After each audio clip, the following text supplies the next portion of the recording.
Well. Look at you. And look at me staying up late like a bunch of sickos. Just disgusting. What are we doing with our lives? We're going to be exhausted tomorrow. We're staying up and we're watching this game together, aren't we? We're doing this. We're doing this. So, hi, Gripper Nation. Welcome. I have brought my fake plants. This one's a little close, actually. I brought my fake plants and I have brought my feet. Did you bring yours? I'm excited. It's a nice little. Hey, listen, let's get crazy. Let's call this the Stanley Cup preview. All right, Vegas Golden Knights, Toronto Maple Leafs. Listen, it could happen. It could happen. Tell me why it can't. Tell me how it couldn't. Well, the Leafs are how it couldn't. Let's be honest. Damn, I am. I'm ready. Let's go. Also, are we staying up all night together? Like we're doing a full all nighter? Because I think like whatever. It's Thursday tomorrow. Basically, week's over, right? Yeah, come on, come on. How about the trades today? How about Yanni Gord and Oliver Bjorkstrand, of course, to Tampa? How about Kyle Dubas making the weirdest trade of all time? Why? Luke Shen and Tommy Novak. Sorry, Kyle Dubas made a great trade. Kyle Dubas made a great trade. I like that trade. I think that's a great trade.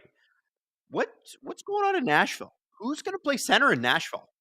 Just curious, like who plays for that team that actually can win a faceoff? Because it's so weird. They started the season with Tomasino, Novak, I think it's Svechkov, and Ryan O'Reilly, and they've traded two of those guys and replaced zero of those guys. So, oh yeah, and Colton Sissons. So they're going to have Sissons, O'Reilly, Svechkov, and Michael McCarron. No disrespect to any of them, but like the position that they're not doing well with is center. Now, do they gain some cap space? Sure they do. Do they have a billion draft picks? Sure they do. Do they have lots of cap space this summer? Sure they do. They could turn it all around. No big deal. No big deal. But honestly, I just not really am. I'm not really sure what's going on there. Michael Bunting is an interesting ad. He clearly fell out of favor with Sullivan, but I think that Dubas loved the guy, and he was great last year after being traded for Jake Gensel, and then not so great this year. 29 points in 58 games. It's not great. It's about on pace with where he was at in Carolina, but he kind of took off when he got to Pittsburgh last year. Had basically almost a point a game. This didn't work out for him. He's making a lot of money too. So I mean, I guess Nashville's building out their winger depth. I'm trying to figure out what's happening. I really don't know. Any Preds fans in the chat want to tell me about this? Isa Haffrey said, "Why? Oh my God, it's 10:21. Why is the puck not dropped?" I know. Hayden actually messaged me and he was like, "Hey man, like what time you want to start this stream tonight? Because the puck drops not till 10:22. 10:22, I'm sorry, is unacceptable. You can't be starting games at 10:22. Emo Jalapeno dropping 10 or sorry, 5 STPN memberships. Thank you, Emo Jalapeno.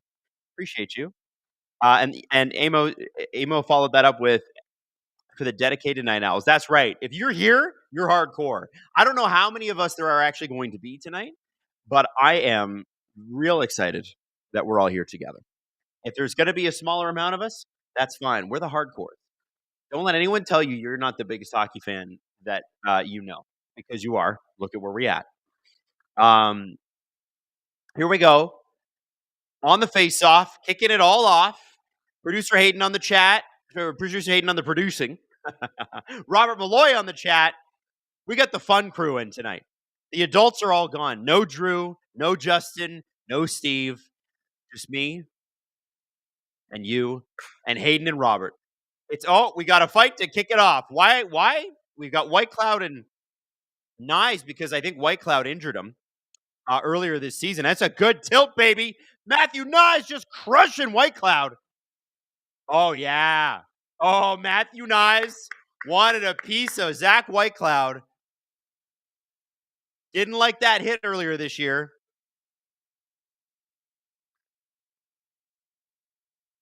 Good fight.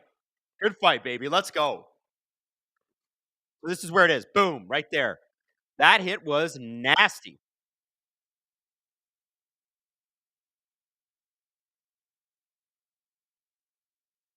Wow. That was a good fight. Man, I haven't seen Matthew Nice fight that much, but woo! Baby, woo! Right off the bat. They must have known, eh? Like, you could tell that, Eichel and Matthews were like, "Yeah, we know there's a face-off here, but it doesn't count. We'll do the next one."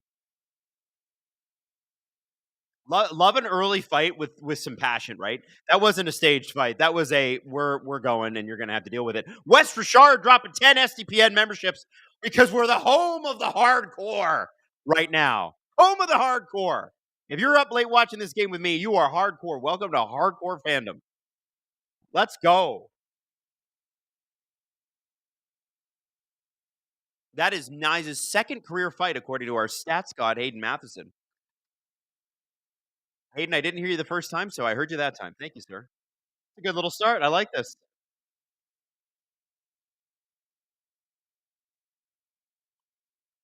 This would be an interesting test for the Leafs because they still don't have Tanev back. They're saying he can play probably on Saturday, which would be great for them. Wes Richard, 10 gifted subs for Nyes being beef. And boy, is he beefy. He is a beefy boy. Windwalker 57. Ovechkin scored in the early game. He's 10 away from the record breaking for the Gretzky record. 10. This was surreal, and now it's getting very real. Yes, it is. Aiden, we may have to start following along with that, my friend. Offside. Robert Bett says, "Hey, Adam, what are you and Steve going to call the onslaught of followers after your TV debut?" Just kidding. You guys were great. P.S. Those jackets you wore reserved for guests kind of look the same. Well, I mean, we both wore blue suits, so they did kind of look the same, but they are not the same suits. It's better to wear like blue or black on television with a white shirt because if you wear anything light, especially as a pale guy, it can wash you out and make you look very pale.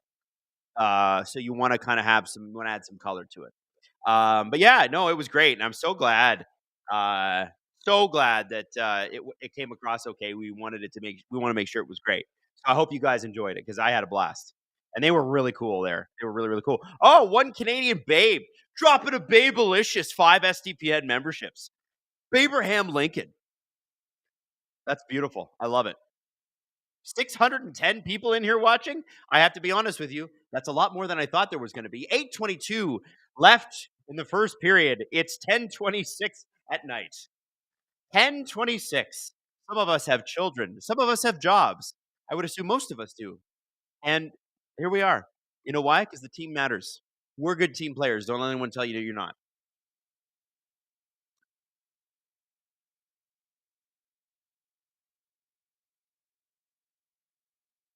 By the way, just as an aside, did you guys see the report from CJ today that Jack Hughes is gone for the year?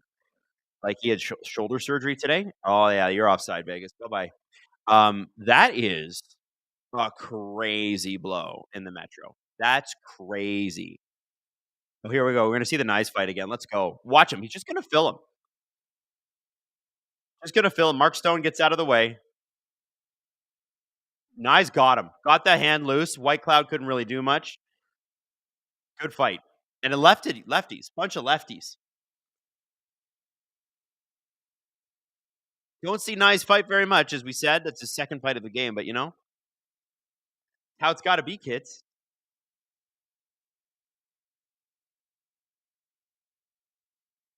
Yeah, sorry to the Devils fans in the chat.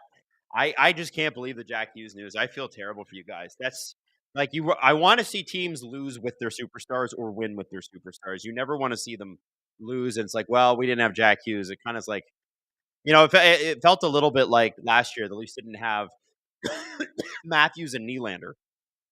Great, cool. James Stemler, quiz night tonight. Here, me? I don't think so. I don't think we're doing a quiz night tonight, James. I mean, well, I guess we get a TSN quiz tonight. If you like that.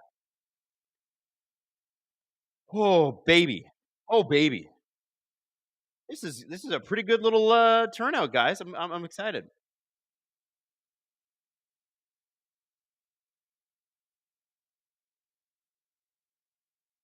All right, now, kids, gonna need a like.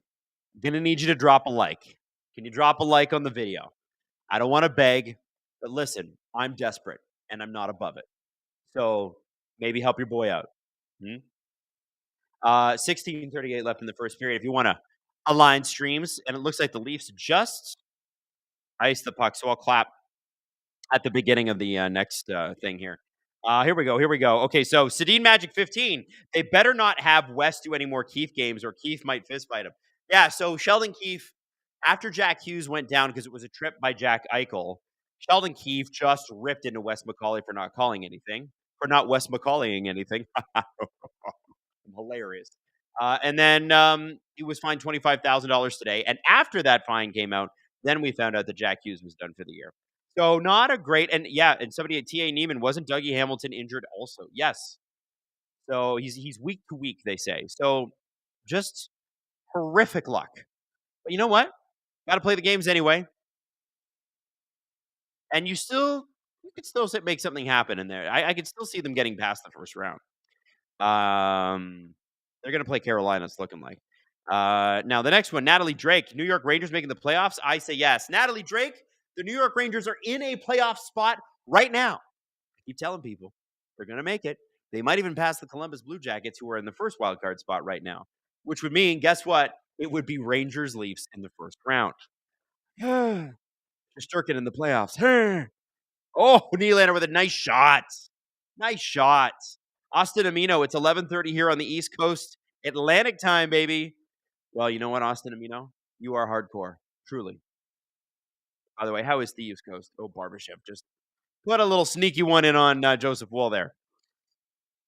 Jay Bigley, 600 watching and only 200 likes. Let's get going, folks. You know what? I agree with Jay Bigley. Everybody, we got to do what Jay says.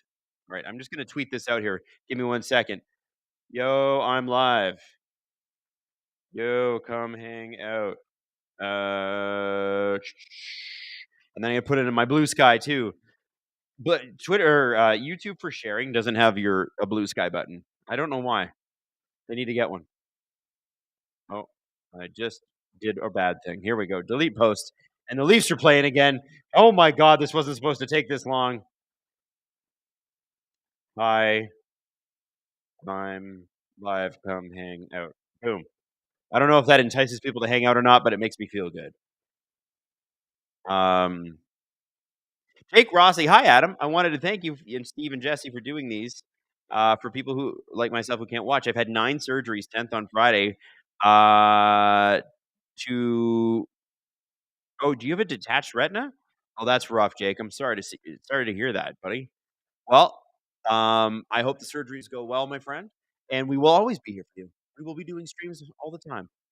Robert Bett, I saw Steve's video, but about how upset he was over the Yanni Gord trade. Yeah, it was really good. It's on the SDPN channel now. If Brad Treliving wants to sell, oh my God, we just let the wow? Okay, we're gonna have to talk about. Forget what I was about to say. This is one of the worst defensive breakdowns I've seen the Leafs do all year, and they've been sturdy as hell. Why? Why could Vegas just walked right in? What is happening here? You got to see this. You got to see this. So McCabe tries to one time it, and then what happens here? So McCabe doesn't know he's got the puck. Oh, because it was like, why doesn't he have him? Wow.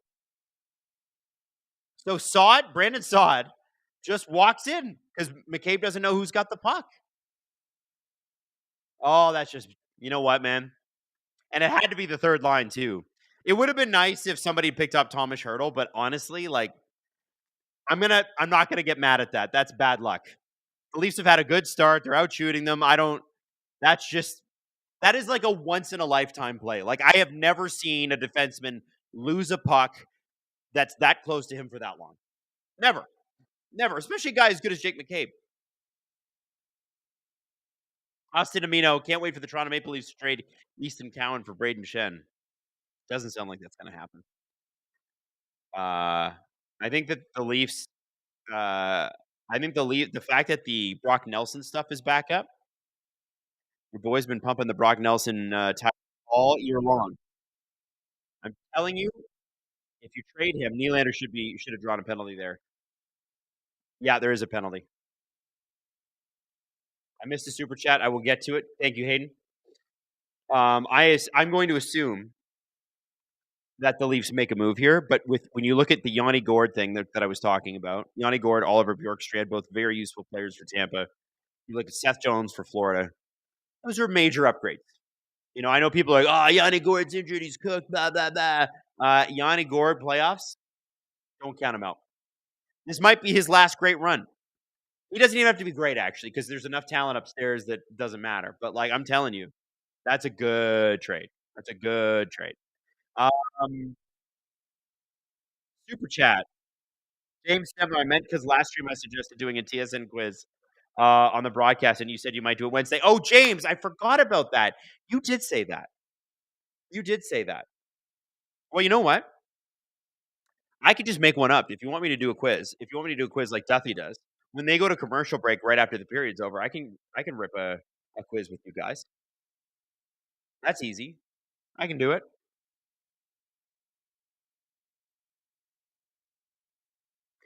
So people are asking what McCabe did there.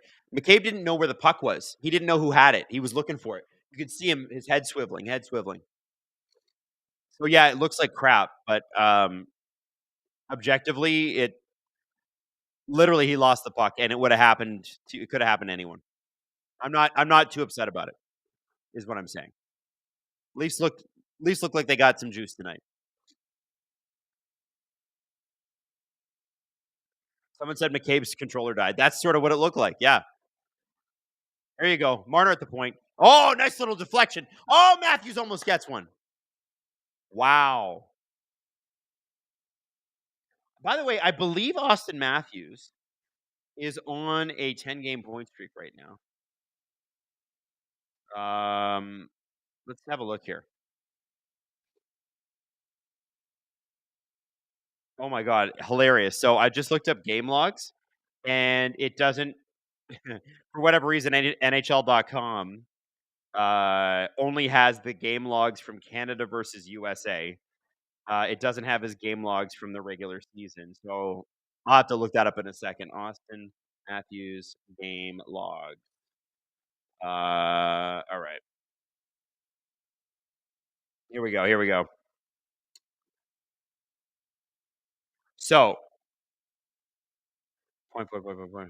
The last time Matthews didn't have a point outside of Four Nations, it looks like was Wednesday, January 29th. That's the last time I can see that he didn't have a point. So he's been pretty good lately, very quietly. Hayden was at that game. It's because Minnesota shut him down. Yeah, the Leafs didn't get a point that entire game. And he also was shut out by the Senators the game before. Oh, we got a bit of an almost breakaway here. Wool comes out. Nice little pass to Tavares. Let's put line 2 out there, boys. Let's get PP2. These guys are going to be gassed. You can't be playing Mitch Marner 27 minutes tonight. By the way, did you see that? He played 27 minutes versus the Sharks. 27. What? Why? The Sharks? What is this, the playoffs? 12:38 left in the first period. 30 seconds left on the Leafs power play. Big shot by Matthews. Oh, rebound. Tavares almost had it. Oh, and the puck is cleared.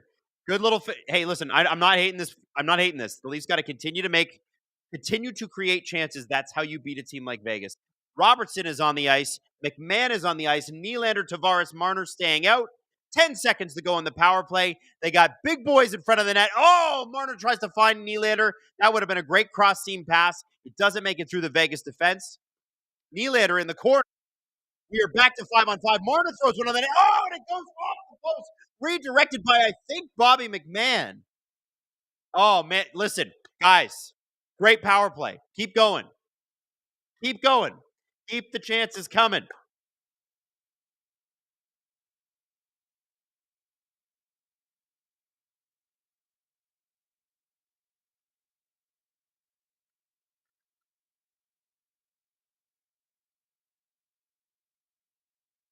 So this is the deal, man. Against a team like Vegas, your only job is to create opportunities. Create more opportunities. Scoring chances, scoring chances, scoring chances. People in front of the net. That's what you gotta do. The Leafs are out shooting them 8-2. I know they had a little bad luck on that early goal. I know Twitter's freaking out about it. I swear to God, guys, I'm just not going to. I refuse. Oh, here we go. Yarncroke over to Lorentz. Shoots. Oh! Great play by the fourth line of the Toronto Maple Leafs, Calle Yarncroke, who is getting his or Yarncroke, who's getting his wheels back on the car. Uh anyway. Adam Beauchamp. Adam, don't forget the clap. Don't worry, I won't forget to give you guys the clap.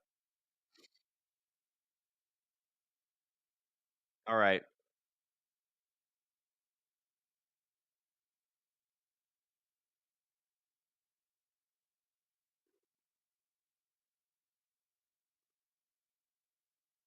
Have I seen the Landeskog documentary? Rachel asks in the chat. I have not, but I have seen around Av's Twitter today that Gabriel Landeskog was messaged by a fan who had to have the same surgery done, and said, "Hey, I had to have the same thing done," and he was like, "Oh man, that sucks." And he's like, "Are you going to be back?" And Gabe said, "I will be back, but when? We don't know. We don't know."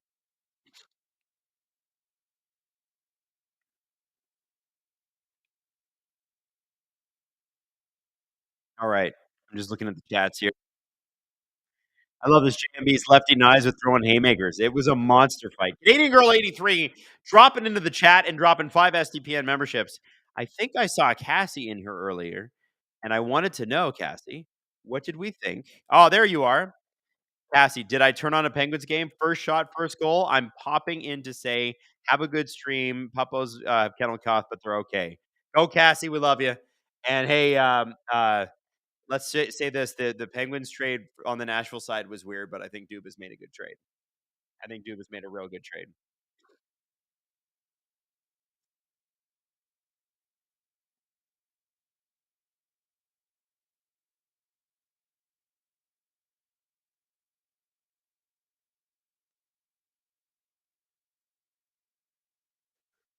Okay, I'm gonna clap here. You guys ready? Here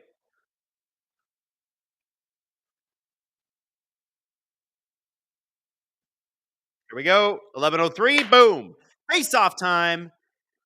It's been a really entertaining first period. Matthew Nyes fought Zach Whitecloud, the guy who injured him earlier on in the season with that big hit. Matthew Nyes didn't like that hit, so he said, "We're going," and they went, and it was good. And then Vegas got a bit of a weird play. Brandon Saad had the puck land on his stick, but it had been popped up in the air. Jake McCabe sort of lost it. We didn't have position on it. Domi didn't pick up Thomas Hurdle. So Brandon Saad was literally able to walk in with nobody challenging him, nobody gaps up on him, and because McCabe couldn't see it, he took the shot. Rebound went to Thomas Hurdle, who was wide open and had a wide open cage. And sometimes stuff just happens. And I have to say, I've liked the Leafs' first period despite it all. I would like it more if they scored. By the way, I want to talk a little bit about the play of our good friend Pontus Holmberg lately.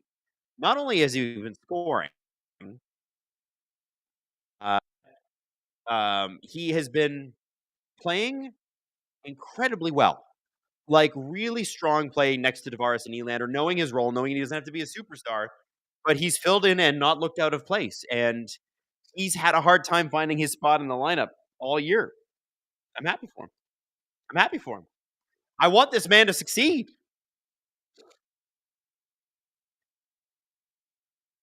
And there's the Holmberg, Tavares, and Nylander line out there.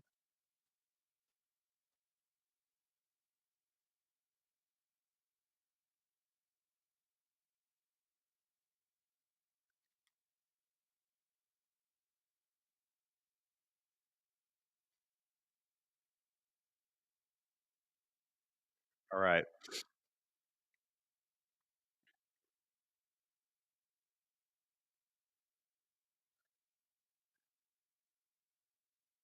You have to wonder if the Leafs are going to make a defensive move. And if they do, oh, even if it's depth, my hope is for Alec Martinez. Um, I would tell you that I would say that it will be interesting to see who comes in and comes out of the lineup because between Benoit, Timmins, and Myers, I think Myers has played the best of late, and I wonder who of these guys would be on the outside looking in come playoff time. I don't think it's Myers. I think he's been really, really good.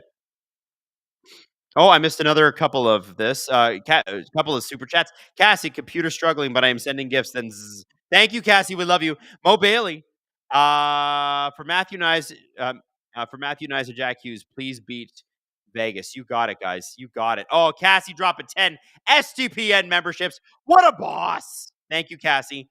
Robert Bet, I can't lie. I thought the boys would be a little tired because of the travel, but they got some jump in the first period. You know what it is, Robert? They got some vitamin D today in Vegas. They felt the warm sun on their skin. Cassie, also, I agree the trade for the Pens. I don't get what the F Trotz is doing, but okay, now it's time to sleep. Sorry, this might be super delayed. That's okay, Cassie. Yeah, I'm still not understanding what Barry Trotz is doing. I don't get it. I don't profess to understand what's been going on in Nashville all year. Cassie Clan, Cassie Clan represented in the chat right now. 674 people watching at 10:45 on a Wednesday night. How about that? That's hardcore. That's hardcore.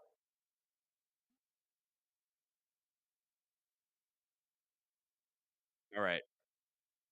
Now, I want to get out of commercials and get back to playing here. I need the Leafs to get a goal here before the end of the period. I need them to get they got 9:45 to do it. It's plenty of time. I need them to get a goal.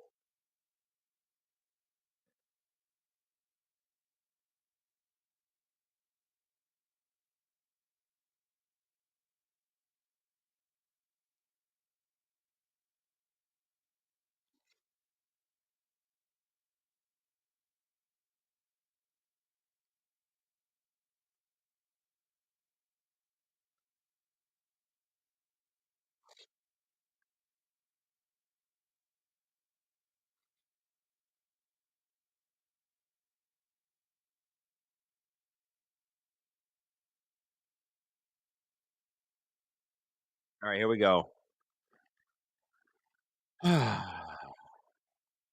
Fourth line out there for the Leafs. Ooh!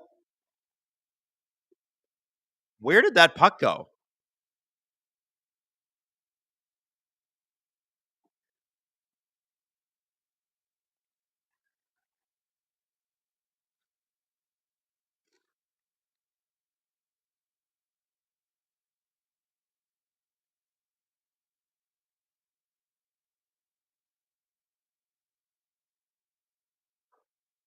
All right, here we go. 9:29 left. Boom. Face off. Let's go.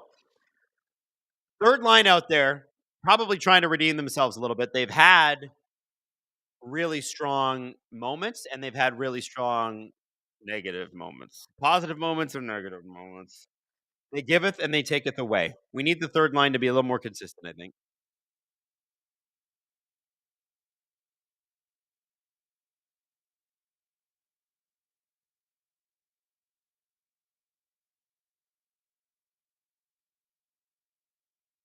All right, here we go. Robertson behind the net. You know, it doesn't matter how much bigger the defenseman is, whoever Robertson is playing against. The guy always gives you 100%. Always.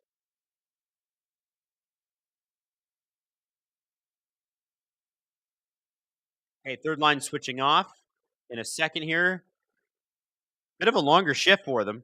Here comes McMahon. Oh, nice little shot. Aiden Hill's got it. 8:54 left. That is what we're looking for from the third line. Create some offense and make sure you end your shift in the offensive zone if you can help it. Do not get pinned in the defensive zone.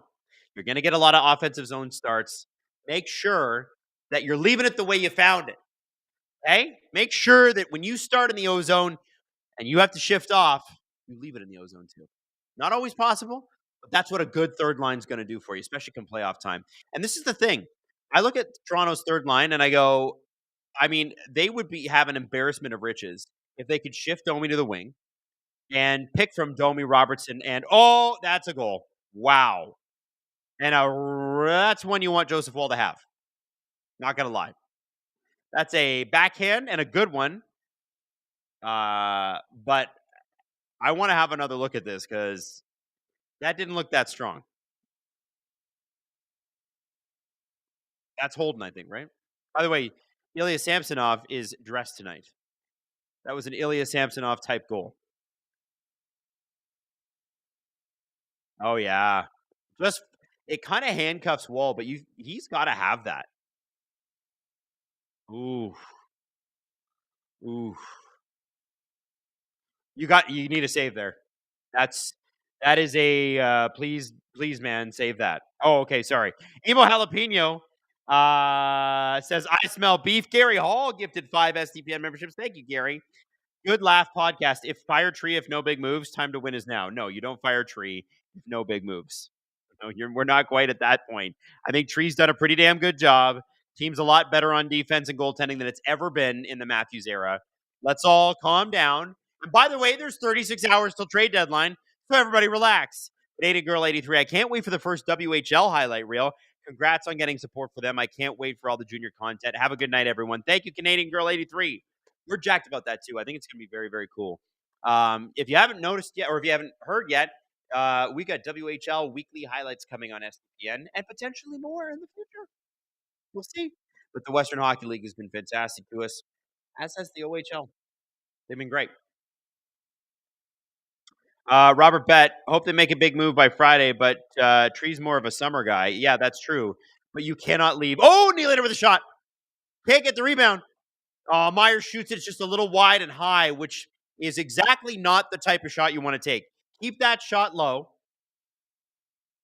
Make it tippable. Leif says, hey, Adam, kind of feel sad about Bjorkstrand and Gord getting traded. Plus, Seahawks released one of my favorite players, Tyler Lockett, today. Yeah, I think they tried to trade Tyler. Sorry about that, Leif. You know, it is hard when you're the team that you've loved for so long or a player that you loved for so long. And a team, leaves. I can remember my first heartbreak was Doug Gilmour when he got traded to New Jersey from Toronto. Absolutely heartbroken about that. Sucks. West Richard. Would you trade Robertson, Timmins, 2026 top 10 protected for Lawton and Ristolainen? Not a big. Listen, man. I'm not. No matter how many ways you slice it, I've never been a big Ristolainen person, and I'm not crazy about Lawton either. But you do need to do something.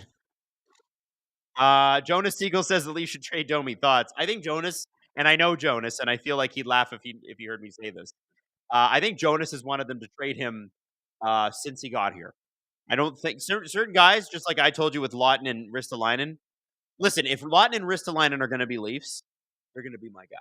All right, they're my dudes. Like Bennington. Was I convinced about Bennington as goaltender for Team Canada? No. Or was he my guy when he was Team Canada's goalie? You bet your ass he was. So if they're going to be that way, fine. But with Domi, like I think what I feel about Ristolainen more than Lawton is I think the way Jonas feels about Domi. He just doesn't love him. Natalie Drake, did you see my Gripper Nation art? It was on Blue Sky. I haven't been on Blue Sky a lot lately. There's a bunch of messages there that I did not get back to. So Natalie, will check that out after the game. And my stream has frozen, so I can't see you. Oh, there we go. We're back. We back. It's hilarious. The Leafs have 13 shots. Vegas has 5. One goofy goal early in the period. One goal that the goalie needs to stop at later in this period. And you're down 2-0, and that's hockey.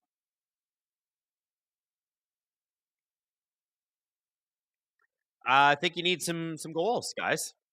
Also, let's be honest here. You don't win many games scoring 0 goals. Just doesn't happen often. Can happen, not often. There's Robbie. Get it out. There we go.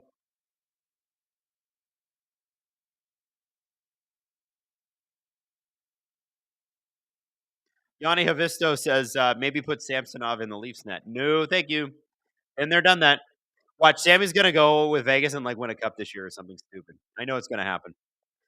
Leafs luck. Conf behind the net. This fourth line has been cooking.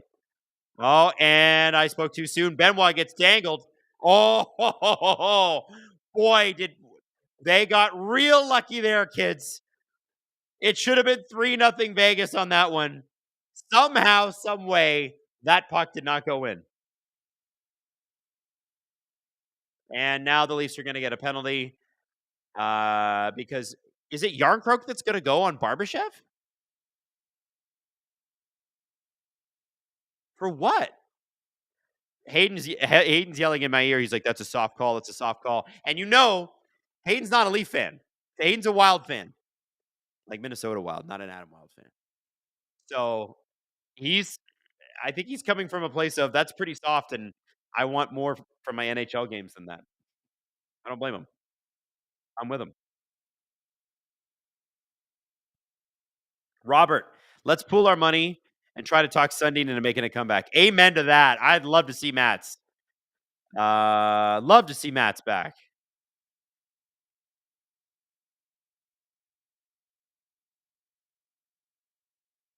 It's DJ Dottie says, now I'm not saying this is a stat, but of all the Vegas Golden Knights games I've watched, they tend to score more and win more with less shots than the opponent. It's laughable, I know.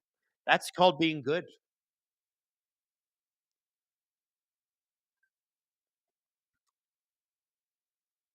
Ray Hawking says, hey, Hayden, go Wild. There's another Wild fan in the chat tonight. I love it.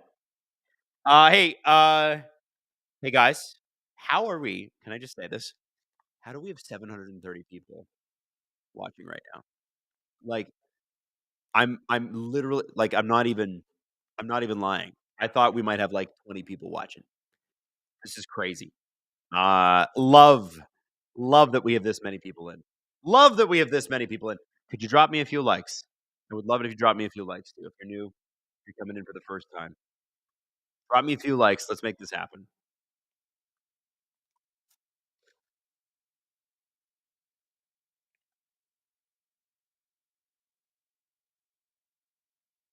Here we go. Austin Amino on the East Coast going to bed.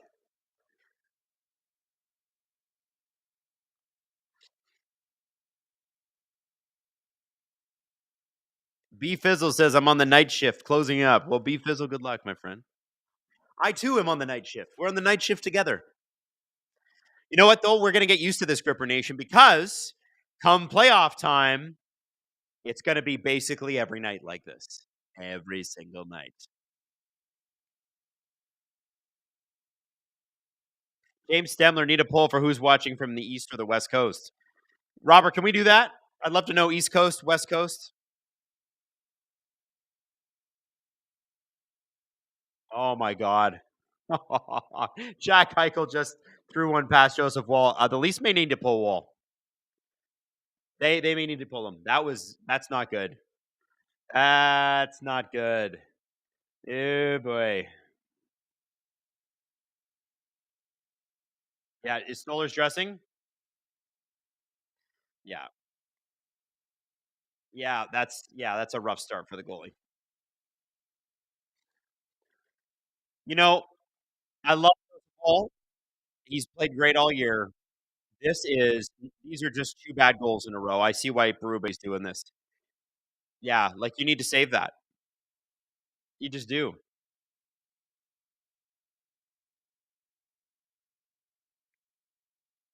Also, I think honestly, um, when I think about Joseph Wall in this situation, like I feel for him because the first goal probably threw him off. I wonder even if they put Stallers in for just the last 5 minutes of this period and then go, okay, Joe, you're going back out for the second.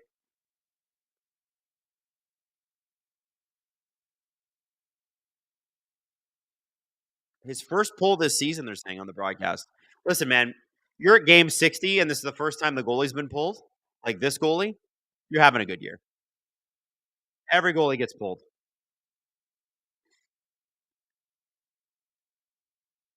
See Berube pat Wall in the back too. He's like, you know what, man, shit happens. Stadine Magic. This is 2 games in a row that Wall hasn't been great. Is this cause for concern? Hey, man, if you're a Leaf fan, everything's a cause for concern. Uh, but no, I think sometimes you get cold. That's why you have 2 good goalies.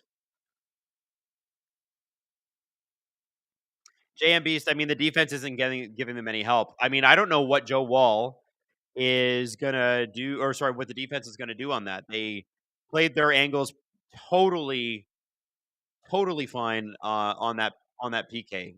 Joseph Wall's got to be on his feet. Went down too early, wasn't able to react to that puck fast enough. Because once you're down on your knees, you're shifting back and forth is harder. It just is. Watch, they're showing the replay right now. Watch how quickly he goes down, down. See? So he's down, or maybe he's not even down. He's just, yeah. So he's squared up actually properly. So I'm wrong on that. He just missed it. Ah, Natalie Drake, please tell me everything will be okay with Joe. Everything will be okay with Joe. Every NHL player plays bad games. He'll be fine. West Richard, Stoley will guide us to the dub. Yes. Emo Jalapeno, let the comeback commence. Listen, the Leafs have outplayed Vegas in this period. There's no two ways about it. Here we go. Get a goal. Get a goal here, guys. Just get a goal.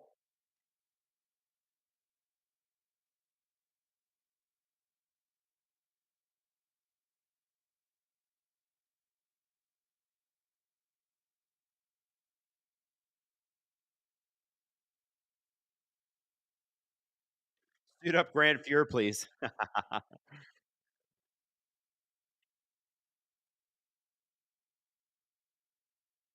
Hey, so let me ask you guys a question. I just saw Julian Nikolov. Can't wait for the Leafs to do nothing significant at the trade deadline and then lose in the first round again. My favorite yearly tradition. Guys, the trade deadline is not till Friday at 3 p.m. Some teams wait till 2:59 on Friday to make a trade. If you want to complain about Brad Living, you got to wait till at least 5 or 6 o'clock on Friday night because, like, we just don't know until then, right?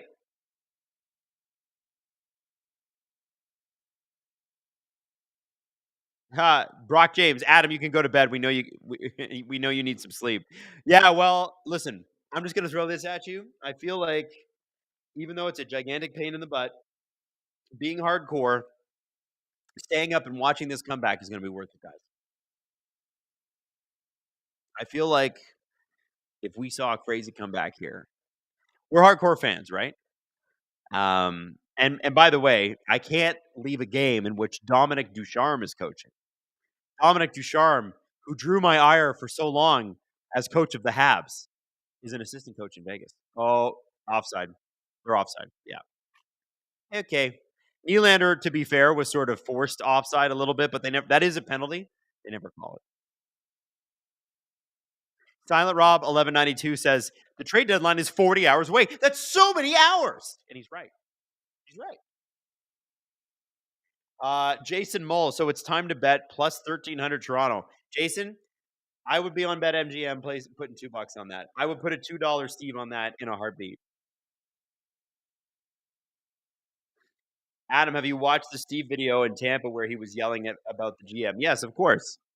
Have you watched today's podcast where Steve said, "Oh, I don't want them to trade their first round pick next year"? What does Steve want? I don't think Steve knows, and that's okay.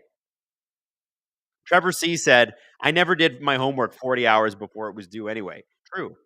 Kyra McDowell wants a time check, and you can have one. 152 left in the first period. I'm going to give you guys a clap here on this faceoff. So the hands are up. We're ready to go. They're showing a picture of Elvis, and they're also showing a picture of the showing a frame of the cheerleader. Here we go. Leafs top line, offensive zone. We're off. 150 left in the period. Matthews gets the puck stolen. Marner gets it back. Marner driving in. Oh, good save by Aiden Hill. And I love seeing this. Mitch Marner driving the net against a really good team. I like that. I like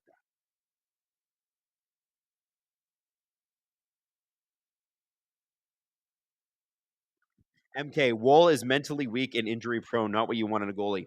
MK, do me a favor. I'm not even going to disagree with you.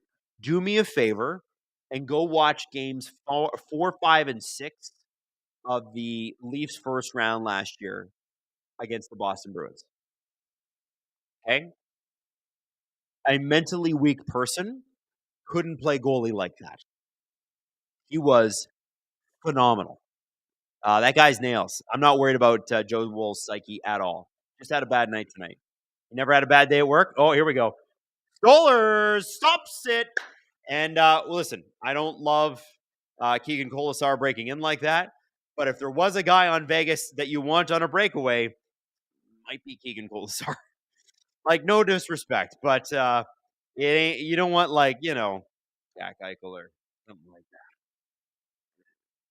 that. Keegan Colasar, by the way, 12 goals this year, I believe. Yes, it's a career high. Good for him. 1 minute and 15 seconds to go. Leafs defensive zone draw. Brett Howden, Barbashev, Colasar out there against Kampf and Yarncroke and Lorentz. See what happens here. Linesman making sure everybody knows that everybody's here to see him. 1:15 left. 1:10 left in the game. Here's Calle Yarncroke. Man, Calle Yarncroke ain't going to be on this fourth line very long. I know they're trying to ease him into the lineup, but he looks good. Lorentz gets hit from behind. Oh, Yarncroke. Nice setup by David, the offensive guru Kampf for Calle Yarncroke. Great setup. Alyssa just dropped $1 into the chat. Thank you, Alyssa. Thank you. Robert bet one good thing about the San Jose loss was that at least Liljegren didn't score because we all thought he would. Yes, well, former Leafs players against the Leafs. That's the way it is. Wes Richard, salt and vinegar, king of all potato chips. I don't know. Wes, I could do all dressed. All West is what I call it. You see, because your name's Wes. Okay. Leafs win the face-off draw. Immediately turn the puck over. Here comes Keegan, breakaway king Colasar again. Hit off a little bit by Simon Benoit. It's a tough crowd out there right now. You got Benoit, you got Colasar, you got Barbashev. You got some big bodies out there. Lorentz, tough, not a fighter. River the Net Misser Yearwood says 10. 10 what? Tom Baker says this might have to be an early night. I'm telling you, the Leafs are playing well. If I'm Berube, I'm going to the dressing room going, listen, little bad luck in the first period. Fine. Just keep going. You're playing well. Keep doing this.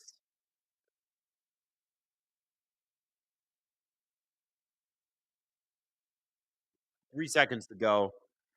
Oh, I think Vegas just took it. Did they take a penalty? Oh, no. Ah.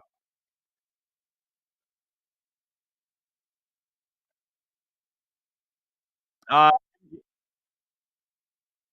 okay, so we got an empty net. Here we go. Empty net. Here we go. Let's get a Matthew Nyes with a half a second to go here.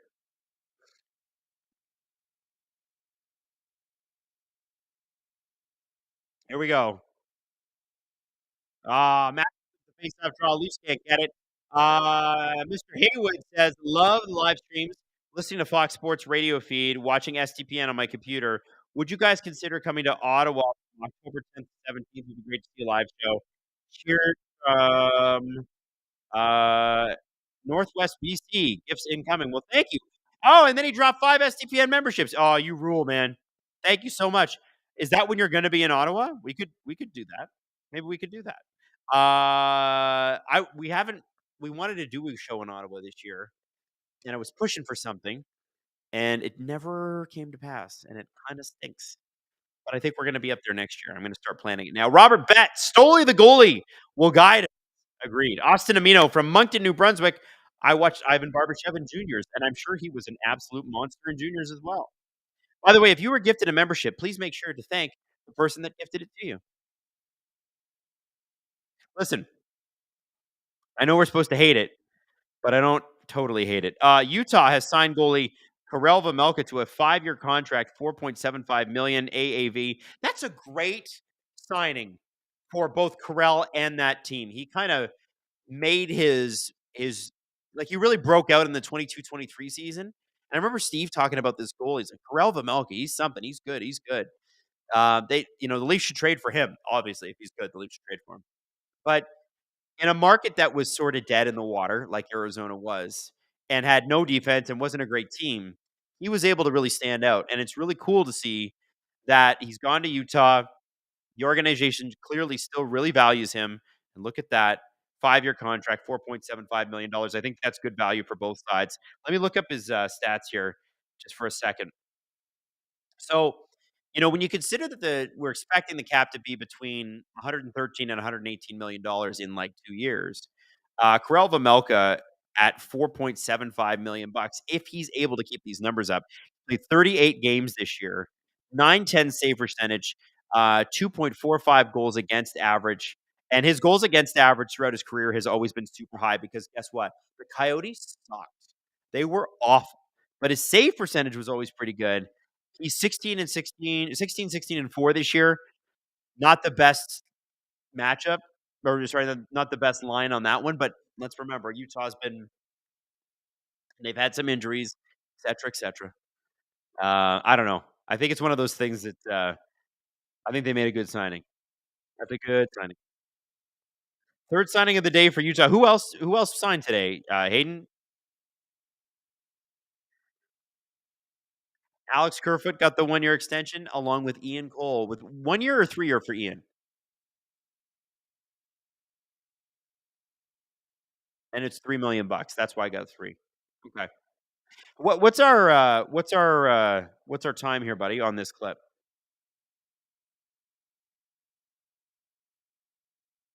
11-minute clip. Okay.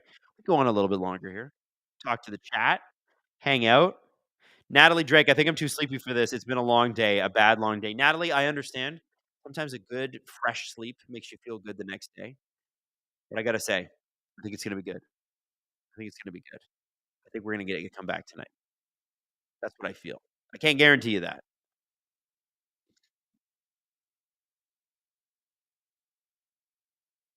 All right. Now, Hayden, should we run that clip? All right. JPix94 says, "Congrats on the prime hockey spotlight. You guys are amazing. Thank you, JPix94. I appreciate you, buddy." So here's the deal. I'm going to run a clip here. What's the clip, Hayden?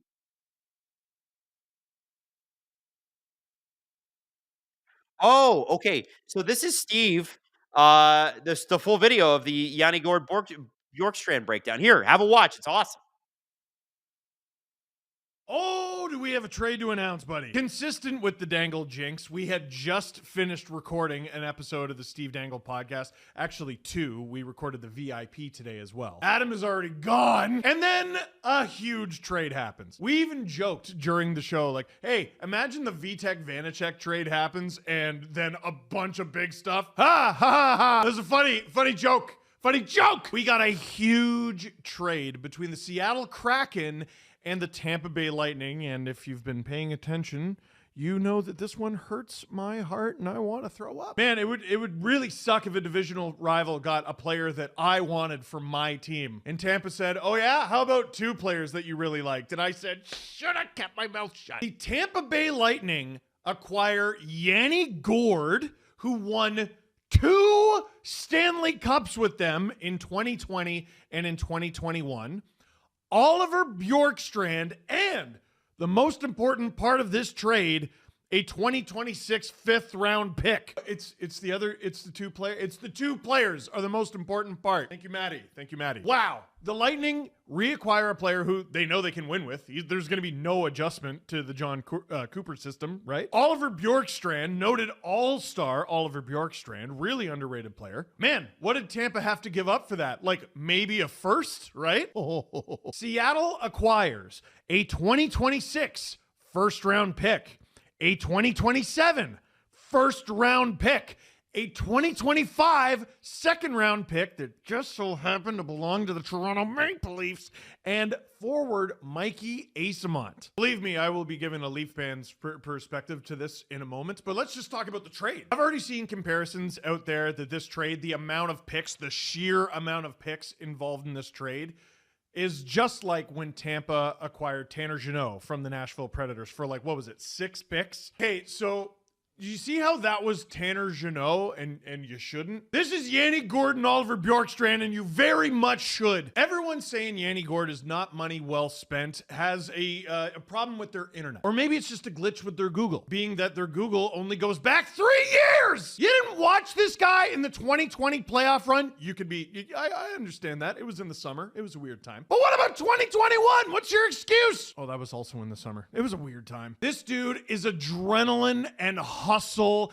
and an exhausting night in general. This season, he has 17 points in 36 games. Yeah, it's not going to make you jump out of your seat. But you know why Tampa didn't have any problem giving that up to get him? They know who he is! Anytime you get someone at the trade deadline, there's always the underlying question, no matter how good the player is, can we win with this guy? Tampa already knows they can win with this guy more than once! He can play center, and if he can play center, that means he can play wing as well. You need to add something to your forecheck? There you go. You need to add a little something to everything? There you go. Dude, I love this player. I love this player. I love this player! Okay, did he have the most barn-burning experience with the Seattle Kraken? Nah. Dude, he did what like every successful third liner on a cup winning team does. He went somewhere else for a few years, got paid, probably a little too much. But what rarely happens in these situations is he just goes right back to the team that he won with. To me, this is not a few years ago, the Chicago Blackhawks trying to play all the hits. Let's get the band back together. No, this is just sort of a smart move. If they were really getting the band back together, they would go out and get Steven Stamkos from Nashville, which I don't think they are. Then there's Oliver Bjorkstrand, who... Why weren't we talking more about this guy? 37 points in 61 games this season. He's not his usual self. Last year, he scored over 0.7 points per game. He has a career high of 28 goals. He doesn't have those totals this season. 37 points in 61 games has him at about 0.6 points per game. His 16 goals in 61 games actually has him scoring at above a 25 goal pace though, which is up from his previous 2 seasons of 20 goals. What are you doing at this deadline? Do you really want to rock the boat? Yeah, sometimes you do. But who is out there giving you their franchise player this time of year? It's not often. No, you need guys who are complimentary, but like elite complimentary. You're Tampa. You already have Kucherov and Braden Point and Victor Hedman and so on. Would Connor McDavid help you? Yeah. Is he available? No. How about Oliver Bjorkstrand and Yanni Gord to play on your second and third line and just make it so that you can roll 4 lines and be everybody's worst day at their job? Yeah, no. That sounds better for the playoffs. That sounds more designed for the playoffs. Let me just give you an idea of what we're dealing with here. So the Lightning waived Cam Atkinson today and defenseman Logan Brown. Keeping that in mind, here is the lineup that the Lightning had in line rushes yesterday, according to Lightning insider Eric Erlandson. Jake Gensel, Braden Point, Nikita Kucherov. Ooh! Second line, Brandon Hagel, Anthony Cirelli, Zemgus Girgensons. So we got Team USA, Team Canada, Hart winner, Team Canada, Latvian wonder. My guess is Girgensons gets pushed down. That's where you put Bjorkstrand. Third line, Chaffee, Paul, Goncalves. Does Girgensons get pushed down to that line? Where does Yanni Gord fit in there? My guess is he would end up on that line, but he doesn't have to because you have a 1-2-3 of Point, Cirelli, Paul. Holy crap, is Gord going to be your 4th line center? My guess is not, but the fact that he could be is very annoying to me as a Leafs fan. Then the 4th line is Eyssimont, Glendening, Atkinson. Obviously, you lose 2 of those 3 guys. Atkinson goes on waivers and Eyssimont gets traded in this deal. On your D-core, nothing changes. Hedman, Moser, McDonough, Chernak, Lilleberg, Radish, and you got Perbix as your extra. The fact the Florida Panthers just got Seth Jones, the fact the Tampa Bay Lightning just sold the farm for 2 guys who are going to make their team way more formidable. As a Leafs fan, let me just say, Brad! They traded 2 first-round picks, Brad! Listen to me, okay? I reserve the right to change my mind. All week, I've been saying, I don't know about the Leafs trading their prospects and their 2026 first. I've been holding on to that for dear life because I want them to keep it, because what if something goes wrong and you need it? Change my mind! Set it all on fire! Throw it out the window! Have you seen what the Panthers and the Lightning are doing? Brad! Who cares about picks, Brad? They traded 6 picks for Tanner Jeannot a few years ago, and no one actually gave a damn because they were coming off of 2 Stanley Cups. Brad! Is 2 firsts and a second perhaps a little too much for these 2 players? It's Julian Brisebois. It's the Tampa Bay Lightning. If anyone has earned your benefit of the doubt, it's those guys. The Leafs do it. It's like, because let's be honest, there's a slight tinge of the assumption that they don't know what they're doing on account of they never win. What are you talking about? Their first, but the playoffs. You know I'm talking about the playoffs. And speaking of, I've been talking about winning this division in the regular season, finishing top of the division.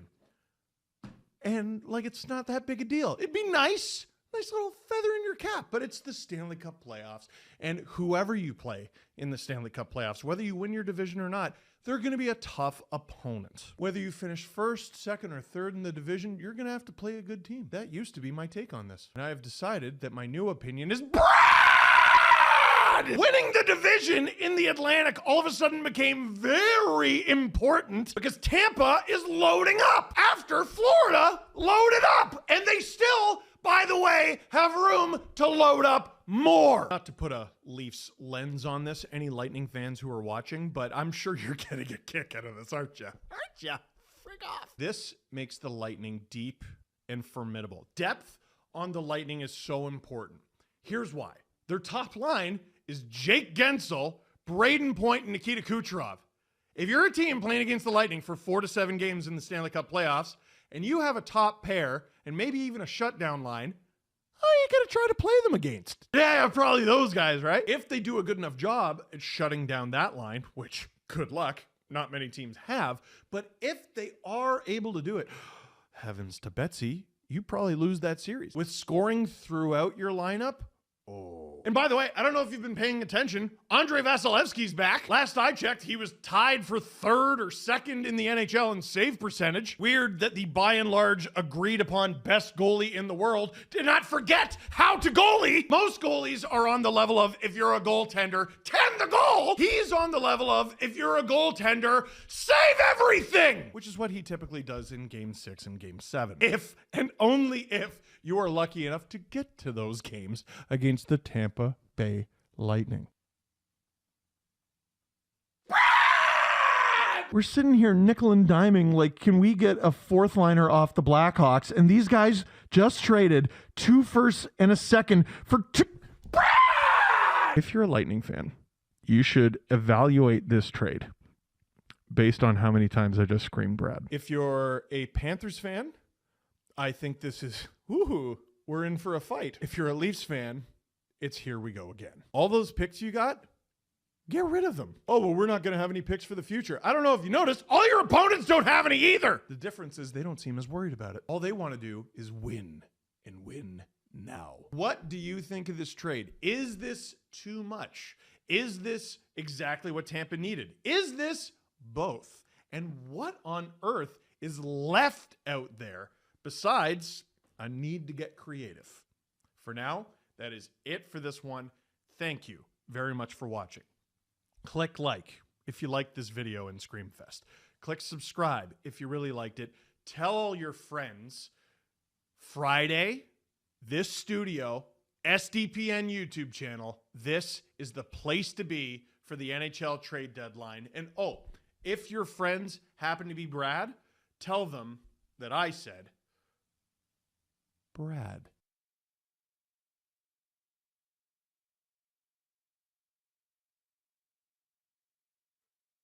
Yo, yo, yo. I don't know why I started it like that. Why did I say yo, yo, yo? I'm a 36-year-old man. I'm going to be 37 in like just over a month. Why am I start with yo, yo, yo? But you could ask the question, why do we call ourselves Gripper Nation? Is it because we're mature? Is it because we're trying to impress other people? No. I'm just saying.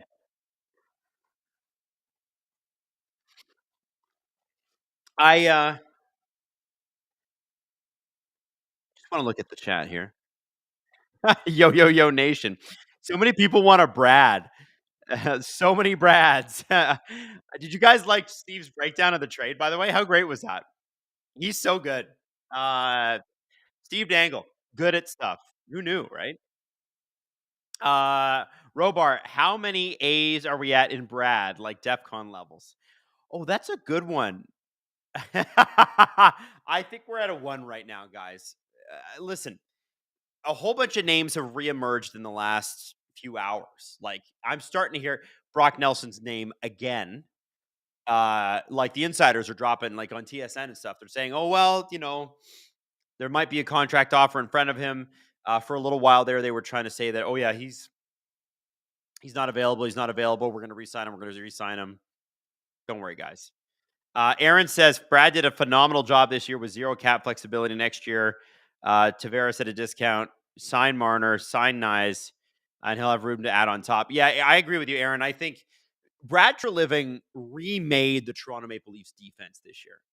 They are so much better than they were last year. And Tanev's not playing right now, and okay, whatever. I have some faith in this management group. I think they looked at the situation. The other thing they did that they get zero credit, is they changed the goaltending forever.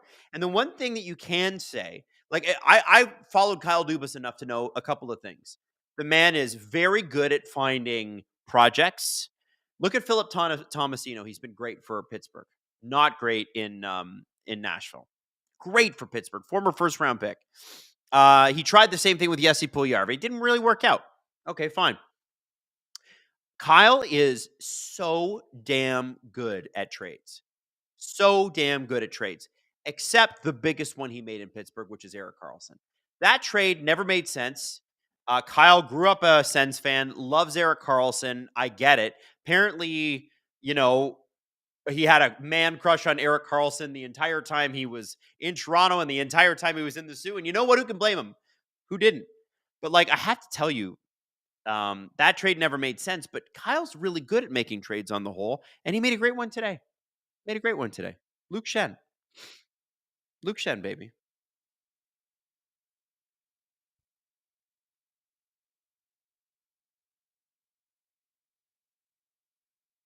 Oh my God. 15 seconds into the period, and Hanford scores. Okay.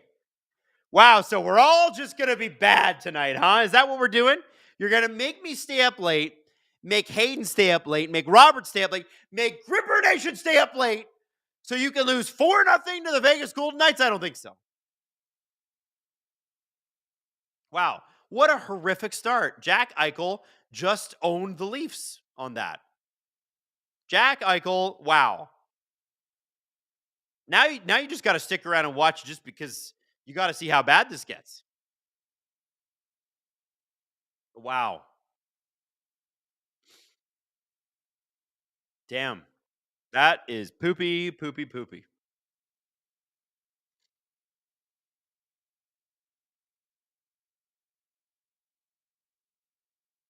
Wow. I don't even know what to say, guys. Like that's just a horrific way to start a period. Hey, by the way, Steve has got a new trade video up, bunting to the Preds. You can watch that too on the SDPN channel. If you leave, please come back.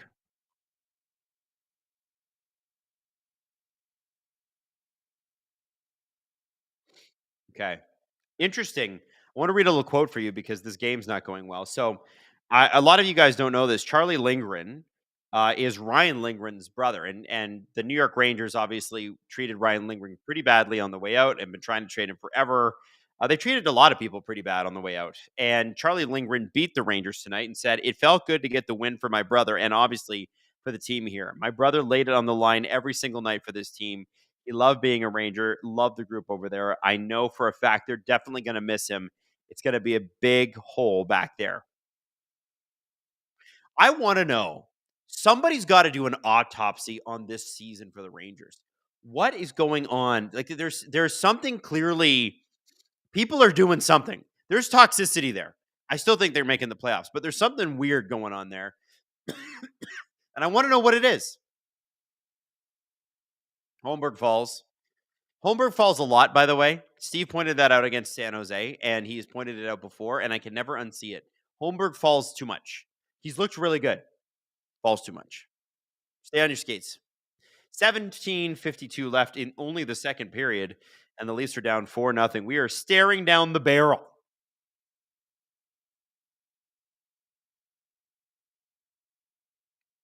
Super chat from Gary Hall. Did I miss one? Gary, Adam, how much did Prime Adam, how much did the Prime makeup team spend to give you some color? I think, Gary, the problem is that our studio is overly lit. We got an issue with this camera. It's a great camera, but it makes me look pale as hell. And I'm wondering if there's a white balancing issue with it. So I'm going to try to figure that over the next few days. I'm actually not as pale as it seems on this camera. If you watch the SDP, I've got full color in my face. Yeah, so yeah, the Prime makeup team, they did give me a little bit of a touch up beforehand, but it wasn't much. It was not a whole lot of foundation there. Not like I used to have to wear on like breakfast television.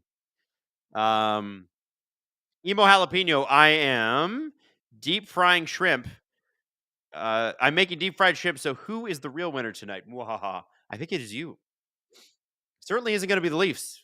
They keep playing like this. Yuck.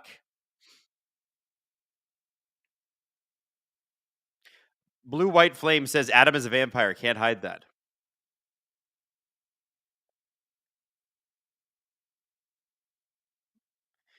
Gravely Digs, I need high effort players like Ryan Donato and Connor Murphy. Kyle from Chicago awaits the call.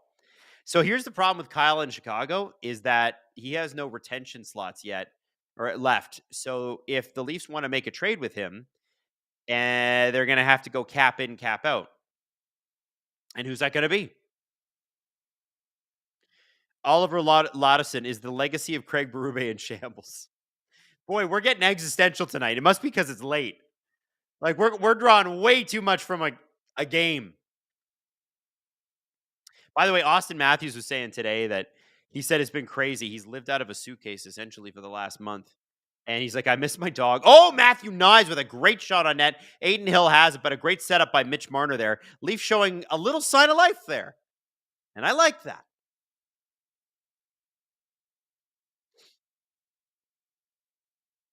Okay, now everybody's getting a little grouchy pants here, and I think we need to take a minute.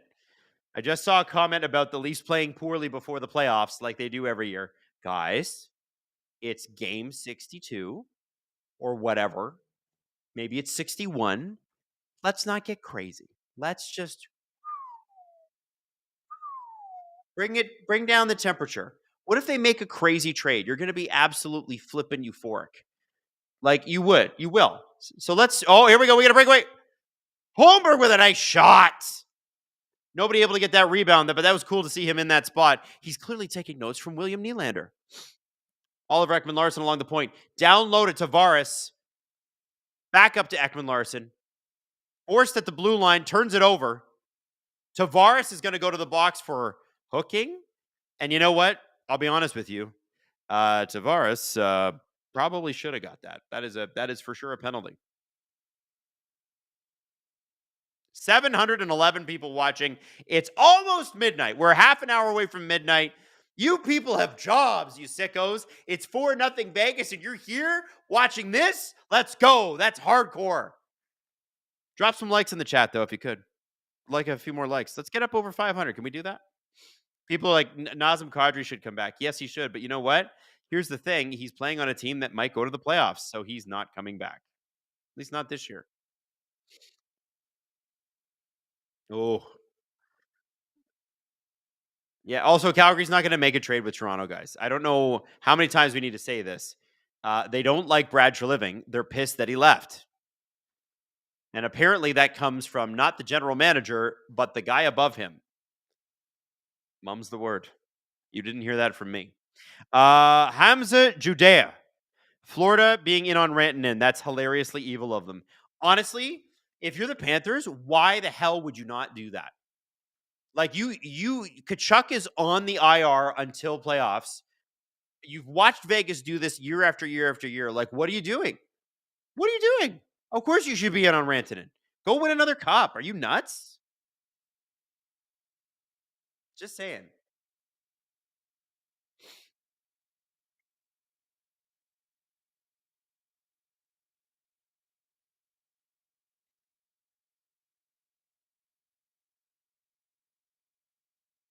15-14 left in this period. 125 left on the Vegas power play. It's a John Tavares hooking call.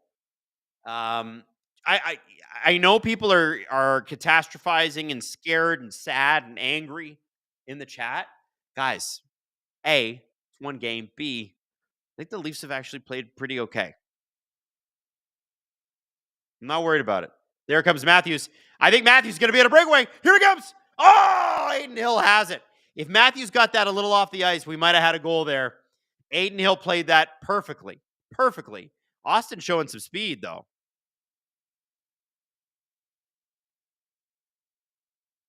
14:30 left in the first period. 40 seconds left on Vegas's power play. Leafs are a shot away from 20 in this game, and we're not even halfway through it. And they don't have a goal, and they're down 4-0. Make that make sense.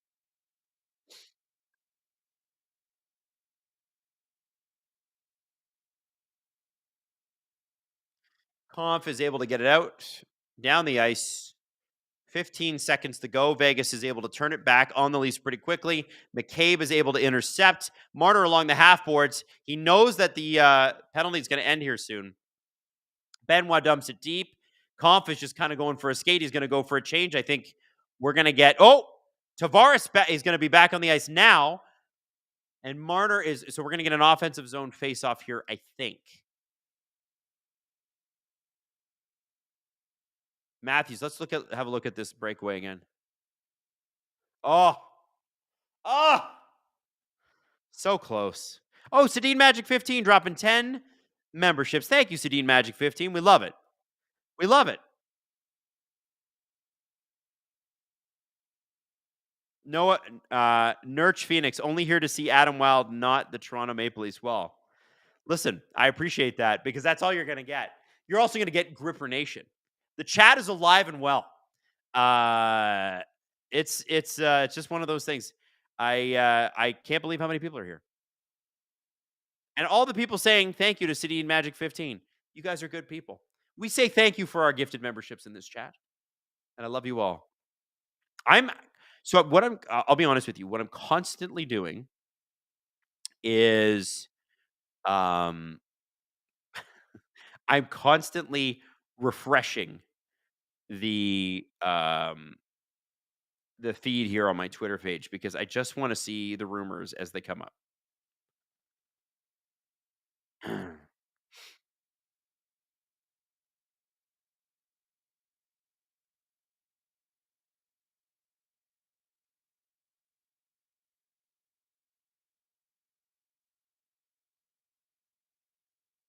Okay, here we go.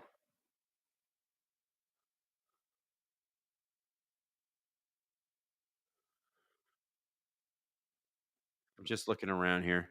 Not seeing anything. Not seeing anything. Bailey Dowsett, excited for SDP at Alibi Roadhouse this weekend. That's right. We're going to London, Ontario. So we got trade deadline Friday and then Alibi Roadhouse in London, Ontario on Saturday. Very, very excited.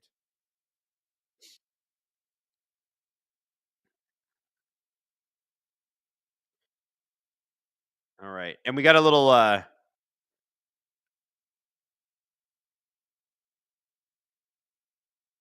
Andrew Beauchamp says, I'm so blessed I got my membership back. Let's go. 737 people watching the chat. I'm watching the numbers tonight because I'm just blown away that so many of you are here watching the game like hardcore maniacs like you are, which I love. And by the way, it's worth mentioning that come playoff time, I'm going to be doing only late night games. Oh, there should have been a high stick called on Tavares there. Like somebody crossed or hit him in the face with their stick and nobody called it. Screw these refs. They should be calling penalties and trying to get Toronto back in the game, right? No. So what happened last year is what's going to happen again this year is we're going to do Western games. We might even maybe we'll pick the series that Minnesota's in. I don't know. I don't know. So Hayden can watch it. What do you think, Hayden? Maybe we'll do that.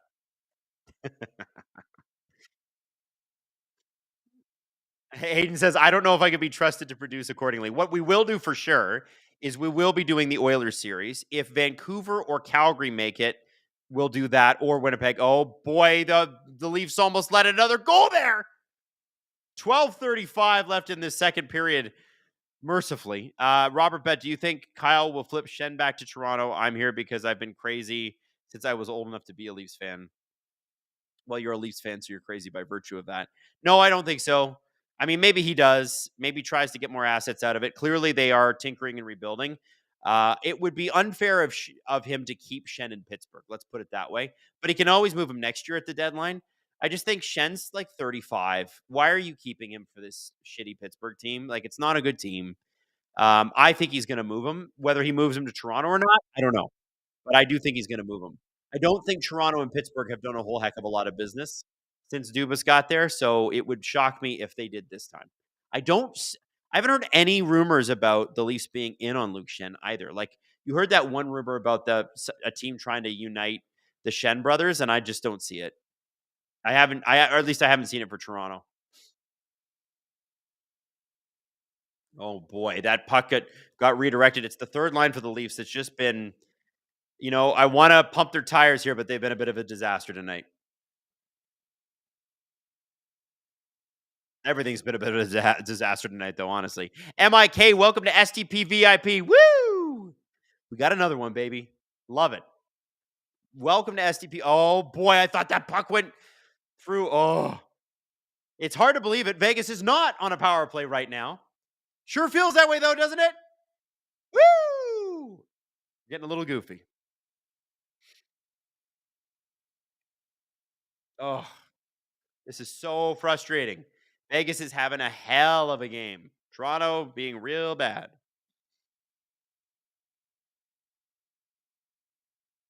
Leafs just do not look fresh. I think they're pooped, man. I think they're really tired.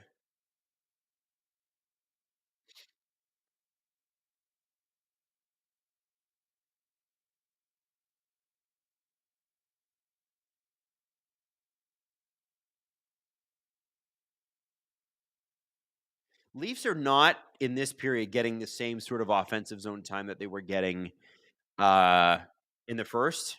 And I say that and you're probably like, LOL, what offensive zone time? They did have it. They just didn't capitalize on it. Part of that is the Tavares penalty. Part of that is I think Vegas is just kind of like if you're Vegas now, don't you just push the Leafs to the outside as much as you can? Leafs are going to have to take some risks here. Good for Connor Timmins there. That's good defense. Okay, here we go. Face off. And the ref is, there we go. Nylander. Okay, so OEL. So they've switched up OEL Riley, which I think is a good thing. That is not a workable defense pair. I hate to say it, but I think, again, you need to go get Morgan Riley a defense pair or a defense partner. I just don't know. I have nothing against OEL. I don't think he and Riley work well together. And I don't think that's what the Leafs were thinking when they brought OEL in. I think they thought it was going to be OEL, McCabe, and Tanev Riley.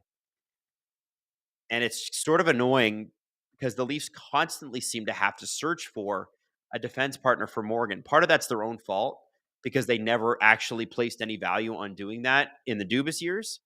But part of it is, you see the limitations of a player. He's a very, very good player. And Nylander is going to draw a penalty there from Pietrangelo. It looks like a hooking or a tripping.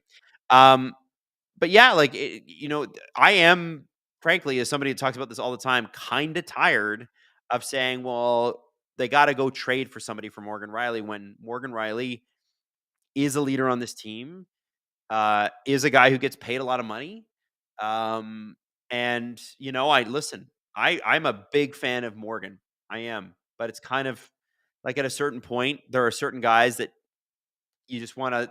I want to see them figure it out, whether it's him or it's management. I want to see them figure it out. I'm kind of tired of seeing it. Is that fair to say? Is that fair to say?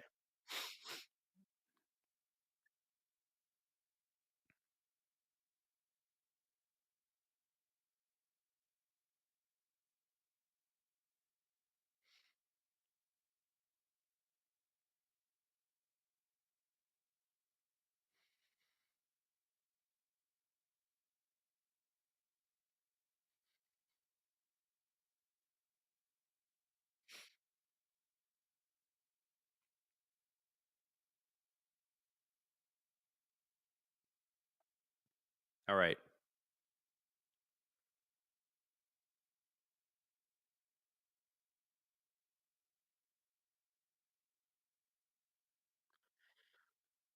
So, all right, chat. Let me come back to you for a second. Sorry, I just had a bit of a brain fart there because I was looking something up.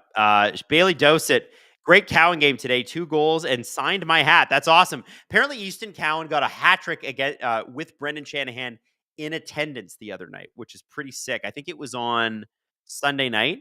So that would have been back to back hatties for him. Easton, man. Robert Betts. So the Leafs always come back in the third. Jesse said so, man. Well, Robert, they better score a couple of goals here to make sure that they can come back. Can come back. Brad is texting. Who do you think Brad's texting right now? Come on, Brad.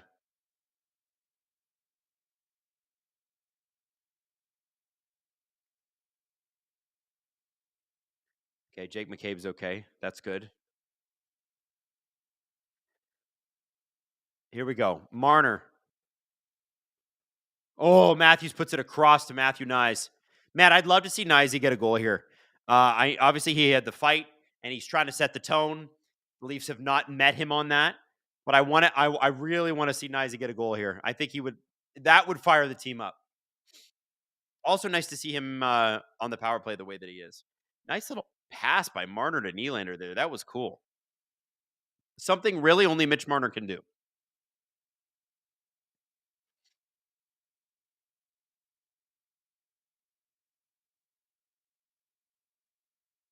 Nylander in the corner.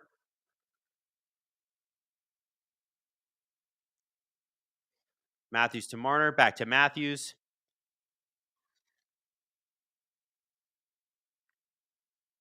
Oh boy, there is a big breakaway. Oh, wow. Great save by Stollers there on both shots. Leafs take it right back up. That's going to happen on the power play sometimes. You are going to get that, especially when you have no defensemen out there. They're all offense all the time. They are the Toronto Maple Leafs. They are zero offense tonight, though. Don't get it twisted. Here comes Saad. Oh, Saad just put one off the post. Stollers went down. Saad had him. Saad had him, but it went off the post.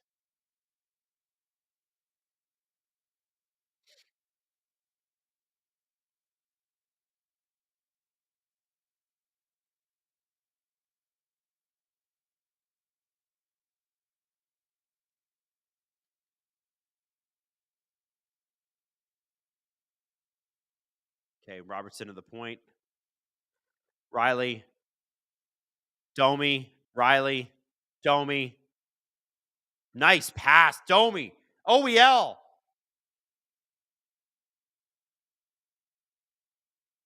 Okay.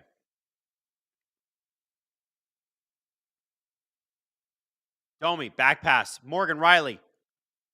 Over to who is that? Is that Lawrence?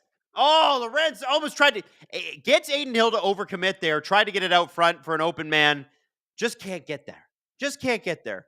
I don't know. I'm not seeing a team I hate tonight. I'm not. I'm not.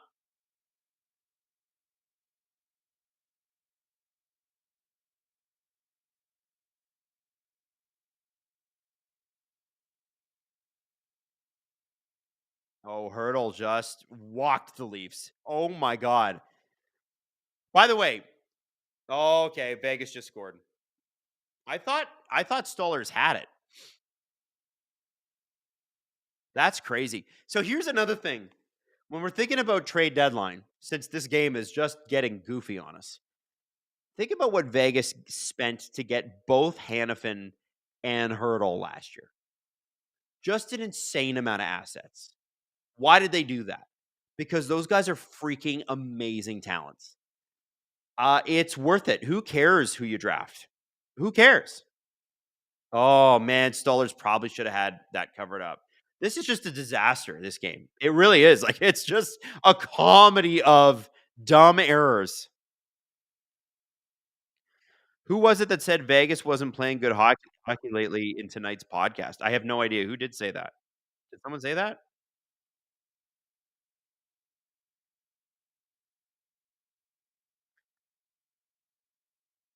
So okay, so Stolarz had the puck under his glove. They shoved it out. Yeah, that feels like a challenge, and they are challenging it.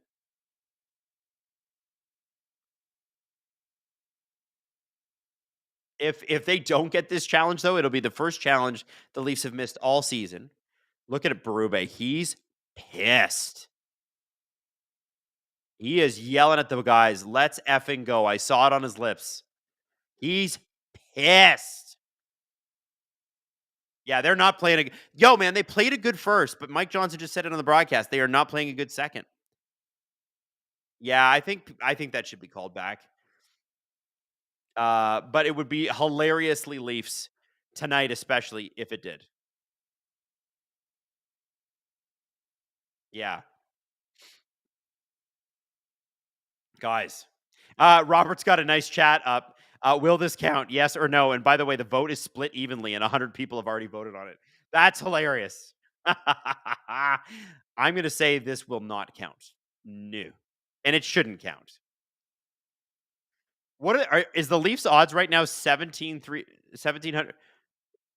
Wait a second. Are those odds real? Hayden? Hayden? Oh, here we go. Wes McCauley.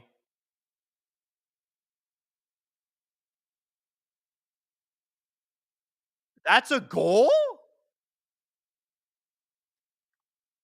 And Toronto's going on the power or the PK.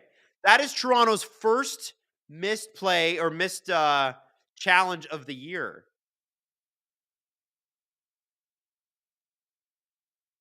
Why did that count?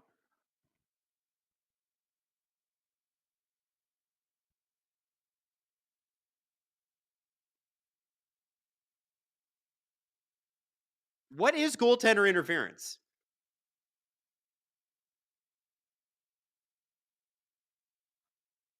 Man, what is this?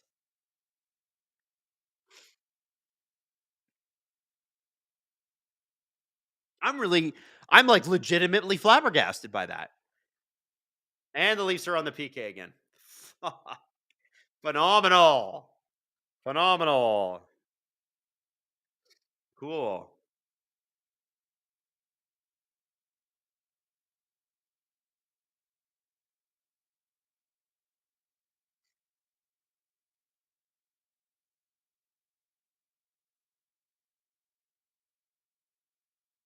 I don't know, guys. Like this is just a comedically bad game.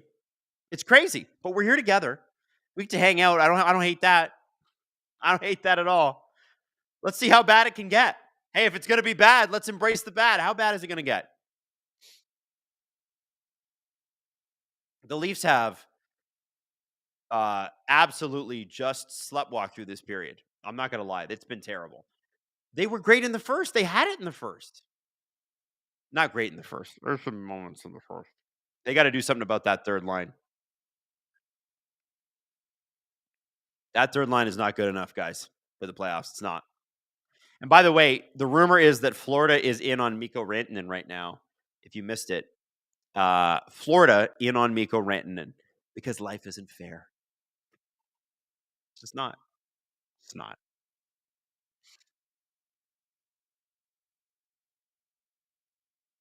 Oh, Eichel with another bullet.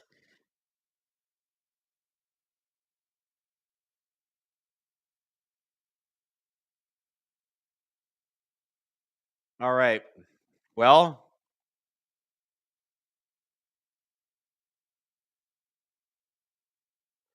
JPix94. So how about that Four Nations win chat? I know, right? Life Ulpstat. If this means anything, this isn't the worst loss by a Leafs team. Last game before the trade deadline. LOL. Laughs. 42-year-old Zamboni driver. I know. I know. Wes McCauley was roughing, of course, it counted. Yeah, but it's not. The thing about it is that's not Wes. It's not Wes's call on that. That should have been an automatic review anyway. But you know, the way it is, man. The way it is.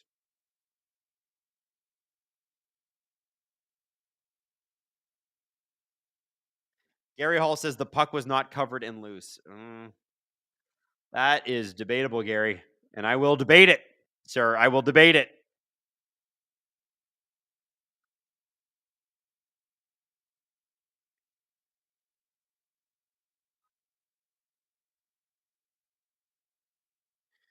Well, I want to see. Here's what we got to see now. Okay, if the Leafs are gonna, if they're gonna have a shitty game, which they're having, you need to see individual performances. You need to see lines step up. Maybe you don't tie this game, but maybe you get a couple goals back. Maybe you have some good performances from some defense that have had some not so great ones. I think it's pretty clear they need a defenseman. Oh, here we go. Matthews just drew a penalty. Polisar just high sticked him in the face. Uh, so apparently, what Berube was saying was soft, wake up. You're hanging the goalie out to dry. Let's go. Oh, boy. Oh, boy.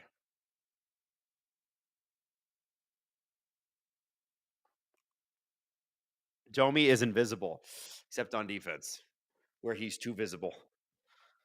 Emo jalapeno, ha ha ha ha ha ha ha ha ha, crying emoji. I know.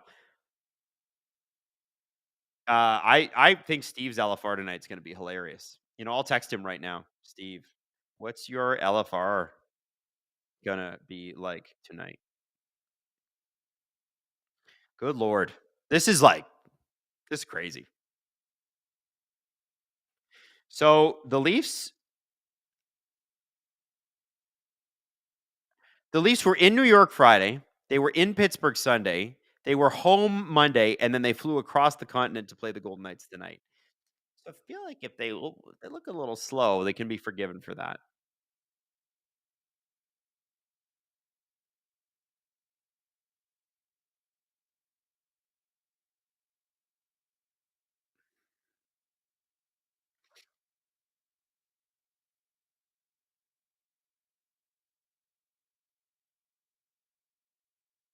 Tyson Barnett. This game is poo emoji. Yeah, man, this is a bad game. Leafs are playing like poo, poopy, poopy. Hey, but there's 850 of us here celebrating it anyway. We got to find things to look for. Find things to look for. SLS, Adam, if you could get only a center or a D man, who would you trade for? Brock Nelson. Brock Nelson.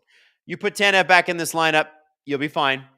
I wish the Leafs had a defense prospect that they could call up and, Marshall Rafai has not really had much of a look, although apparently he's had a really good season with the Marlies.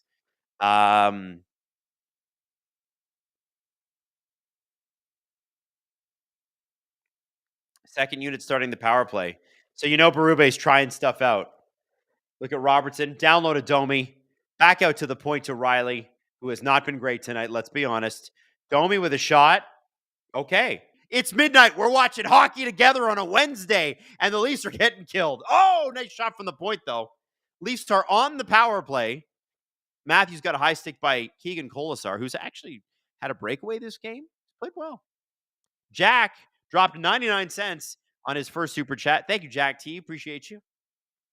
Next time you got to write something, though.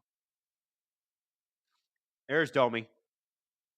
Out to the point. Riley. Shot by OEL. Saved by Aiden Hill on that. Bobby McMahon behind the net. White Cloud tries to strip. Or is that's Petrangelo? Why am I saying White Cloud? The 2s and the 7s look similar. Am I wrong on that? SLS. Maybe we should all like the stream so we can get grippers. Make the most of this game. You sickos. You just want to see. You're here for the feet. We're up over 900 people. How many crazy lunatics can we get in this stream? 5-0 Vegas game. 2 minutes to go in the second period. And you lunatics are hanging out with me. I love it. Robert Bet, win or lose, Leaf fan till I die. Proud of it. Live through the Ballard years. That's right, Robert. That's right, buddy.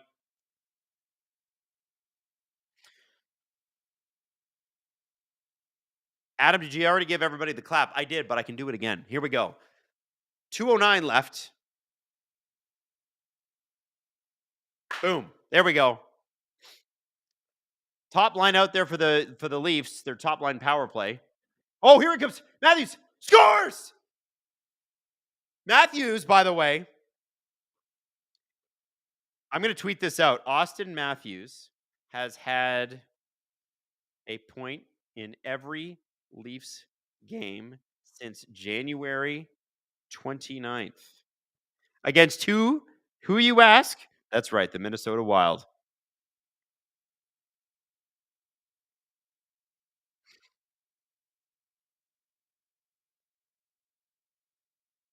Boom. Go Matthews, baby. Let's go.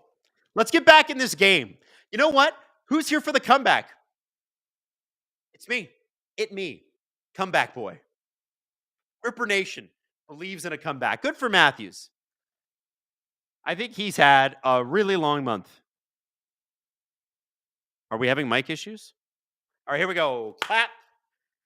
2 minutes left in this period. Let's get another goal. Madman 22. Can't sleep. Stupid flu. Got me hard. Might as well have a laugh. Well, you can have a laugh at our expense here. Is my audio really cutting in and out? How is it now?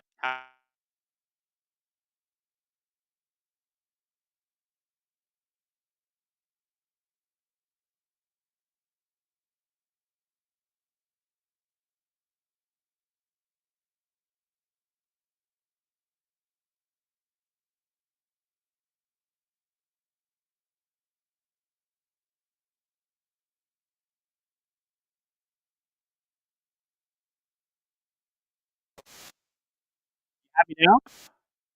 Hey, here I am. And computers fixed it. Sometimes it's amazing how we build this audio equipment and it's so bloody sensitive to any sort of knocking. It's like, guys, human beings use this. Come on. Here we go. Here we go. Oh, nice. Oh, nice. Could have had one there.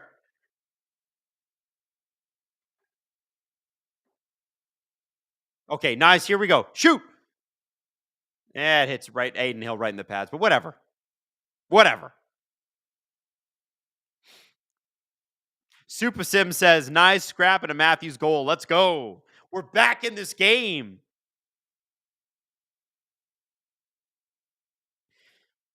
Renip Mom says, Steve's mic is worse. LOL. Well, sometimes you just, honestly, sometimes it just happens. You just have it.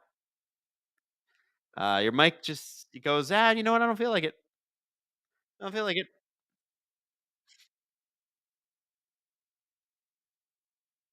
Oh, it was Matthews' career 100th power play goal. Thank you, Hayden, for that stat. That's a great stat.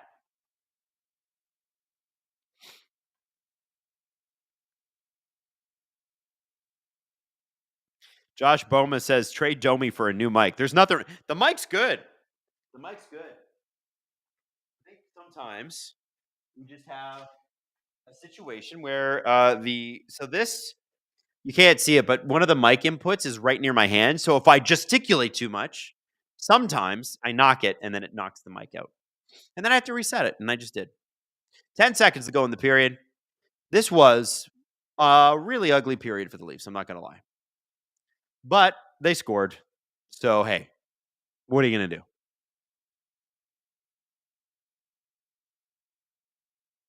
do? So, you know what I'm going to do during this period? We're going to go to break here. Is the mic okay now? How do we like the mic now? Okay, everybody's saying that I'm sounding good. So I'm gonna have to go with that. Uh so here's what I would like to do. I would like to see the Toronto Maple Leafs get back in this game. Even if they lose 5-4. I would like to see them get back in this game. Okay? Let's do a quiz, Adam. Okay. All right, chat. We're gonna do a TSN quiz because they got the quiz. So I'm gonna be the quiz master this time. You ready? So here's what's gonna happen. I'm gonna ask 3 questions and then I'm gonna throw to break. So the first question is if you're Brad Treliving, and this question was asked of me earlier, so I'm gonna ask it of you. If you're Brad Treliving and you can spend your assets on one thing for this team, one player, center or defense or wing, okay? But a realistic option. What are you trading for? And what are you trading to get it? Leave it in the chat. I want to see. I got to know. You can get one thing. What's the name? What are you trading for? Let's go. Apparently, I'm breaking up again, Hayden. Guys, it might be a YouTube issue. Try refreshing your stream. Okay. Yeah, I don't think that's me, guys. Refresh your YouTube. All right, here we go. Here we go. I'm trading for a hug and a forehead kiss. Uh, I am trading Brock Nelson for Easton Cowan, Scott Lawton for a second rounder in 2026, Connor Murphy for Yarncroke, and a second Gravely. Are you out of your mind? Yarncroke's good. You guys, man, you're too hard on Yarncroke. I want Jassy Adlington. I want Carlo, so I'd trade Cowan or Minton and a pick outside the first round. Man, if it was Brandon Carlo, I would trade the first round pick and one of those guys. Morgan Riley for Chris Letang. I don't think they do that. I don't think the Leafs would do that, but damn. And I don't think Morgan Riley would do that, by the way. He just had a baby. He's got a no trade clause. Joe Pipple says it's our feed there, Hayden. I don't know what we can do about that. It's cutting in and out big time. All right. Maybe what we can do, is there any way we can refresh the feed, Hayden, while we're in it?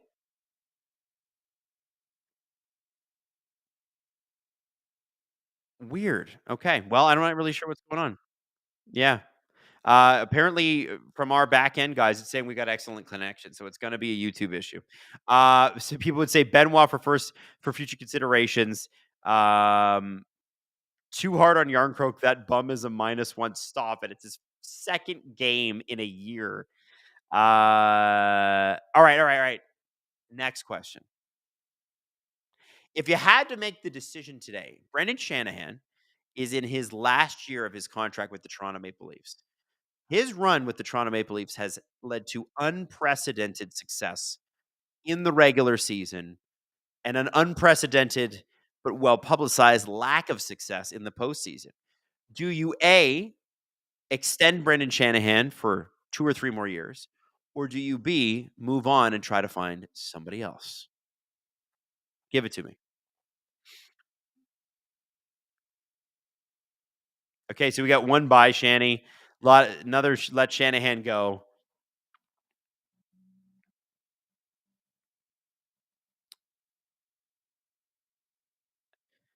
He gone.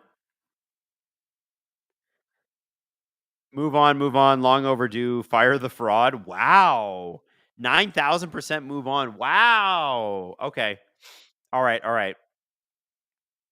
Let's trade Connor Chimmins for Jamie Alexiak. I don't think that's going to happen. All right. Last one. Okay. By the way, the answers and the poll results. Thank you, thank you, Hayden. I appreciate that. All right, last one. And then we're throwing a break here. If you had to name the most handsomest member of the STP, who would it be? Remember, I'm reading this out. The other guys aren't here. You can be honest with me. All right, Hayden. Now, what are we throwing to here, break wise? What are we throwing to? Trent Frederick trade. Let's have a look at it. Steve breaks it down for you.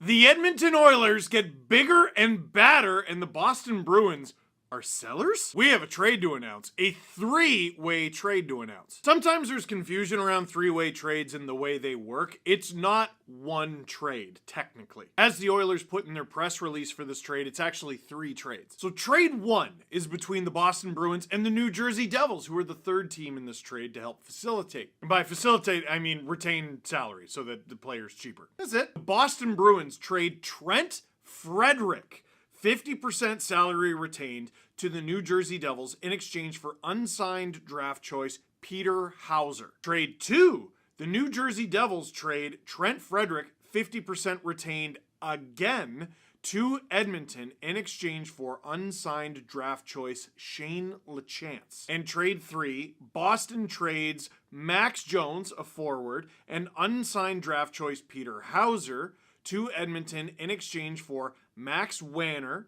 St. Louis's second-round pick in 2025, which was owned by Edmonton, and Edmonton's own fourth-round selection in 2026. Steve, that is tremendously confusing. Just say who got what. Fair. Here's what everybody got. The New Jersey Devils get Shane LeChance. They got him because they retained 50% of Trent Frederick's salary. That's what they get. That's their end of the bargain here. And we'll talk about all the specific players in a sec. The Boston Bruins, for their troubles, get Max Wanner, a 21-year-old defensive prospect, a second-round pick in 2025, and a fourth-round pick in 2026. That's not bad at all. The Edmonton Oilers, on the other hand, get Trent Frederick and Max Jones. I love when you don't need to be confused about why a team is doing something. Trent Frederick is 6'3", 221 pounds. Beef! Max Jones is also 6'3", 216 pounds. Beef! The Edmonton Oilers are getting bigger for the Stanley Cup playoffs, just like they did last year. Now, Max Jones hasn't exactly had a banner year in the NHL. In fact, he's barely been in the NHL at all. He's played 7 games with the Bruins and registered 0 points. But the 27-year-old first-round pick of the Ducks in 2016, by the way, has had a pretty good season in the A. 13 goals, 21 points in 38 games. Not bad. And in terms of his Stanley Cup playoff experience, he has none. In terms of his AHL playoff experience, he has minimal, 17 games. But he did win a championship with the London Knights of the OHL in 2016 on a stacked Knights roster. Matthew Tkachuk was there. Mitch Marner was there. Let me just look. Oh, have you ever heard of Evan Bouchard? He was at Robert Thomas. Who wasn't on this team? Listen, don't overthink it. Depth. And if you're going to have depth, they might as well be huge. Max Jones ticks those boxes for Edmonton. As for Trent Frederick, he's very interesting. Another guy is a former first-round pick. First-round pick in 2016, actually, after Max Jones. Last year, he had a career high in points in Boston with 40. Career high in goals with 18. Career high in playoff points with 5. Has this year been a continuation of that? No. 8 goals, 7 assists, 15 points in 57 games. But, and this is important when you're huge, still huge. He was much younger when this clip happened, but I still remember him mic'd up, absolutely running someone over. You hear the violence with which he hit this player with, and then he looks at the opposing bench and just screams, "Who wants it?" before skating off. He's a Boston Bruin made in a lab to be a Boston Bruin, so it's going to be weird seeing him in another uniform. But if you're the Boston Bruins and you're kind of punting on this season, and you got a guy who's highly coveted and on an expiring contract, what should you do? The Bruins are probably not going to make the playoffs this year. They might. They're right in it, but I doubt it. And it's tough. Brad Marchand was just listed as injured week to week. Charlie McAvoy, not coming back anytime soon. Hampus Lindholm, not coming back anytime soon. Right there is your captain and your top D pair. That is a tough hill to climb. The Bruins could easily be right back at it in playoff contention next year. This is a 1-year blip, and they are taking advantage of it. For their troubles, they get a prospect and 2 pretty good picks. Now, there is a wrinkle here for the Oilers. And I use the word wrinkle because that's what CJ used. Chris Johnston of SDPN's The Chris Johnston Show. An interesting wrinkle to the Oilers' acquisition of Trent Frederick. At this point, there's no indication if he'll be healthy enough to play before the playoffs. So there's a chance he can remain on LTIR for the balance of the season. Oh, yeah, I should have mentioned, Trent Frederick is hurt. Even more wrinkles from CJ. The Boston Bruins are also retaining 50% on Trent Frederick, so the Oilers get him on a prorated $575,000 cap hit for the remainder of the season. So not even 575. It's prorated. Yes, the Oilers had to give up picks and a prospect for this player, but they get him against the cap virtually for free. And if you're the Edmonton Oilers right now, you have all these stars in their prime. Connor McDavid's contract is up next year, and you just went to the Stanley Cup final. What do you need a draft pick for? Sorry, I think what you might have heard was draft picks. I didn't say draft picks. You don't need a draft pick. You don't need to pick this year. Send every pick out the door and try to win a cup. The wrinkle, I love that word now. The wrinkle of getting Trent Frederic and he doesn't play with you until the playoffs begin, that's very interesting. There's no guarantee a player is ever going to work out when you acquire them at the trade deadline, but there's even less guarantee when that guy doesn't play a game for you before the Stanley Cup playoffs. How he fits into Edmonton's plans onto their roster is going to be fascinating. We know what he does. He makes the Oilers bigger and harder to play against. He makes them more aggressive. The playoffs were built for a player like Trent Frederic. But if you're a believer that chemistry is kind of an important thing, he's not going to have much with this team. They get bigger, they get better, but there's still a lot of regular season games left to play. Positioning in the standings, figuring out who your opponent's going to be, figuring out where you fit in on your team. There's no guarantee that this is a home run out of the park for the Edmonton Oilers. I like the fit in general. I want a guy like Trent Frederic on my team. The fact he doesn't play a game for you before the playoffs, it's a bit of a red flag. Now, before I get to the Bruins, I want to talk about the Devils getting Shane Lachance here because this is huge. Like, literally, he's 6'5". Shane Lachance is a 21-year-old, 6'5", 218-pound forward currently playing college hockey. 10 goals, 15 assists for 25 points in 35 games this season with Boston University, which is not bad at all. Especially, once again, if you're not going to have the greatest numbers, you better be huge. He has pretty good numbers, and he's huge. He has more points than Cole Yzerman, first-round pick of the Islanders last year. And, I should mention, a teammate of his at Boston University. I didn't just pick his name out of a hat. All that to say, he's a 6th-round pick that the Oilers turned into somebody that teams out there actually want. And for the Devils, for just money, they get a pretty nice little piece. And the Devils, for a team that is very likely going to make the playoffs this year, they actually have a lot of picks. They don't have a first this year, but they have 3 seconds. I don't know if this player helps you immediately. I'm guessing he doesn't, but it's good to have in your organization, is it not? One thing that confused me, the Devils, I thought, had a lot of cap space. That's why they made this deal. They don't. But if I'm not mistaken, I haven't seen any news about Jack Hughes being placed on LTIR yet. I'm assuming that happens, unfortunately. Or, maybe even more exciting, something else happens. Now, the Bruins. I mean, it's tough. It's a tough situation that they're in. You could trade Brad Marchand. They don't want to do that. Neither does Brad. If I'm totally honest, I don't know if that makes sense. Like, usually, aging veteran, expiring contract, yeah, you throw that guy out the window. This guy's your captain, and CJ had a great quote the other day on the CJ show, which you can check out here on the SDPN YouTube channel.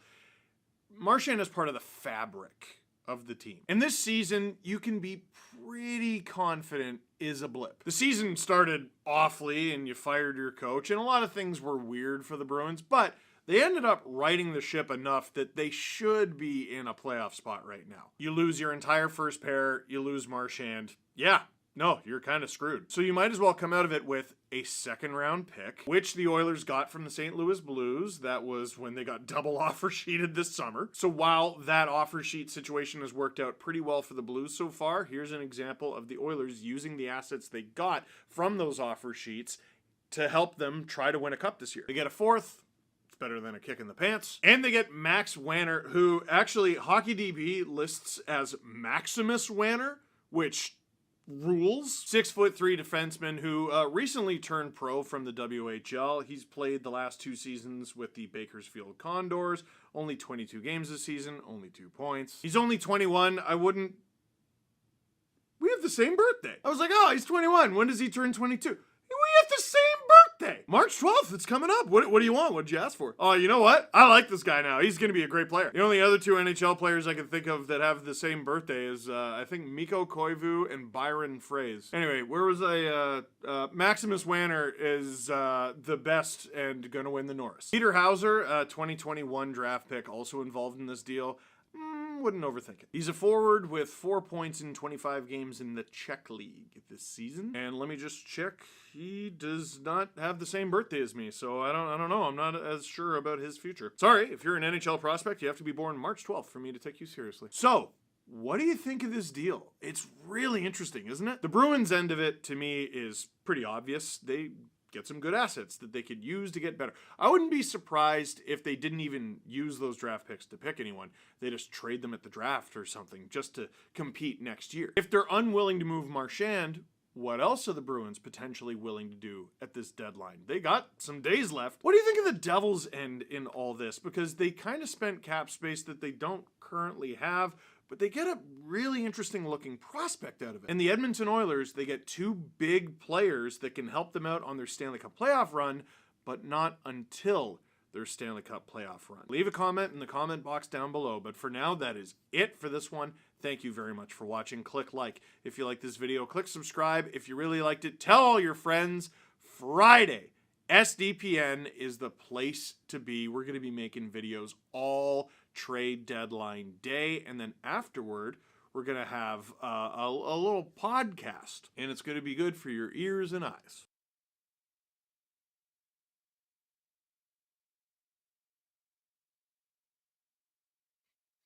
Hello, and we're back. Start of the third is among us. Wow. Yeah. Yeah. It's just. I saw that, Hayden. Thank you. Okay, so listen, I don't know what to expect, but Jesse just put in the group chat, comeback incoming. Do we believe Jesse Blake? Do we?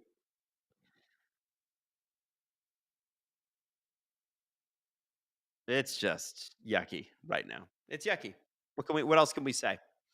Yucky game. But we're going to get another 20 minutes of it. So buckle the hell up. Let's go. Leafs are somehow out shooting Vegas. Joseph Woll had a bad start, and then the rest of the team had a bad middle section. We'll see who's bad in the third section of the game. It's stinky. It's not great, but we're here. Matthews did get a goal, which was nice. By the way, he's got an 11-game point streak. Saw some people going, "Oh, this guy, I don't know, he's just not playing very good." And I'm like, okay. All right.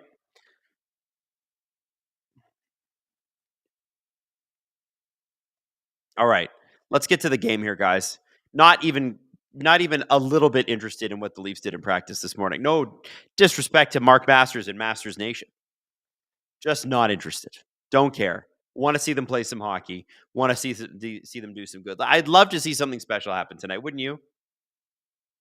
Wouldn't you?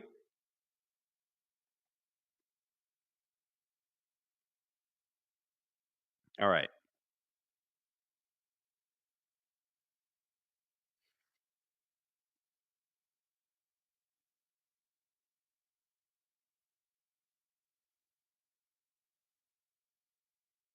So they've switched up the lines here. Nylander playing with Matthews and Nyes. This is interesting. I guess they're just going to try some stuff out, see how it works. Hasn't been working for them, so might as well try, right?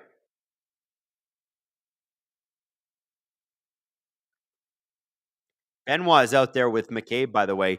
They were a great pairing last year when Keefe had them together. So they haven't played together much this year, but they do know each other, and I kind of like them together. Watch, Vegas will score. That won't mean it's their fault, though, okay?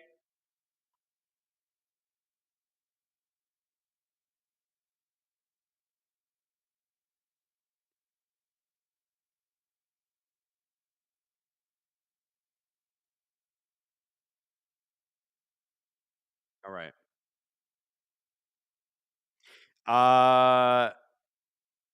Robert Bet, I heard Hill stepped on some Lego and Sammy's coming in. Oh, I wish. I wish. I wish. Ah. Okay, 1908 in the third. Here we go. Tavares taking it with McMahon, and I think Marner's out there. So they've really put the line blend. Oh, okay. I hate when the linesmen do this. The fake dropping of the puck, or you drop it and you blow the whistle. Jack Eichel has been slamming his stick all night. He's just hardcore angry at himself. 1906, 1905, 1904, 1903, ready to go. Let's see how this line does. McMahon, Tavares, and Mitch Marner. So what does the third line look like, I wonder? I wonder if they put Yarncroke up. Just a guess. I think basically Berube is looking for literally anything right now. Why not try this out? Marner holds the puck just a little too long. Can't thread it through to Tavares, who was open in front of the net, but it does lead to a Vegas icing.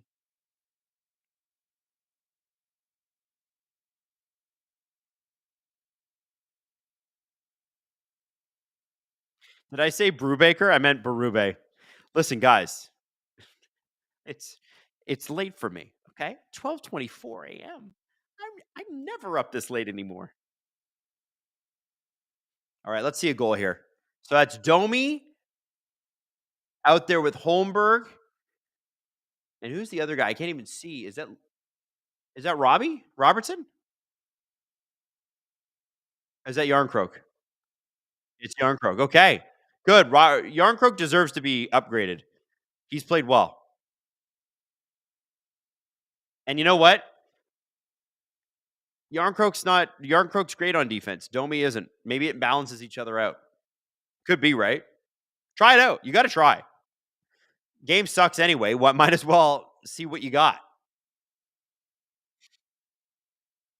So that would mean the fourth line is Comp, Robertson, and Lorentz. Okay. Interesting. See how long all this lasts. The Leafs never stick to Matthews and Marner without each other. It never happens. But maybe they do it just for the period tonight. Sometimes they'll do it for like a couple shifts if that's what you get back. Woo! Baby, I'm going to yawn. Let's go. All right, 17:40 left in the third period. Did I just pass that yawn on to everybody watching this stream? Not real Pavel Bure. I'm a Canucks fan who comes for the chat. Yeah.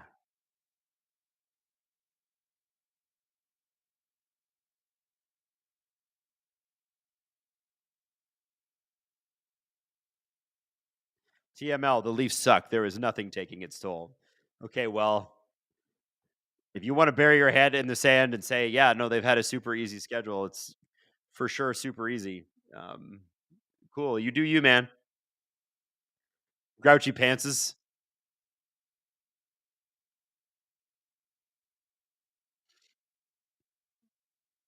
$16:53 left in the third period. Oh, we have a turnover. Camp. I wanted Camp to get a breakaway there. Nothing like a David Kampf breakaway. Come on, let's go. Sedin Magic 15. I think you need a coffee, bud. Well, I'm going to try to do it without a coffee because if I do a coffee now, although I can sleep at any time, I have to get up and leave and make a coffee. So I thought, why get up and leave and make a coffee in the middle of a stream? What would that do? I don't think that'd be great for our viewing audience. 16:16 left in the third period. TML, the Leafs are a bunch of crybaby millionaires waiting for summer vacation. I think we got a troll on our hands or someone who's super angry on their couch right now. Yeah, total Hayden, what a fresh take. It is a fresh take. Man, I hadn't thought of it that way. You've enlightened me. 15:50 left in the third period. Leafs kind of stuck in the neutral zone. We got new line combinations. And McMahon and Marner, who've rarely played together, are out there together. We'll see what happens. Maybe they find some McMagic.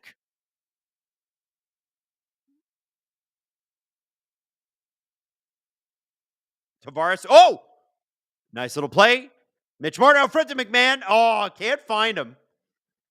Vegas and turns it around. So here's what I want to look out for. I haven't seen this yet. So it's McCabe Benoit, who are OEL and Riley playing with? I would like to know.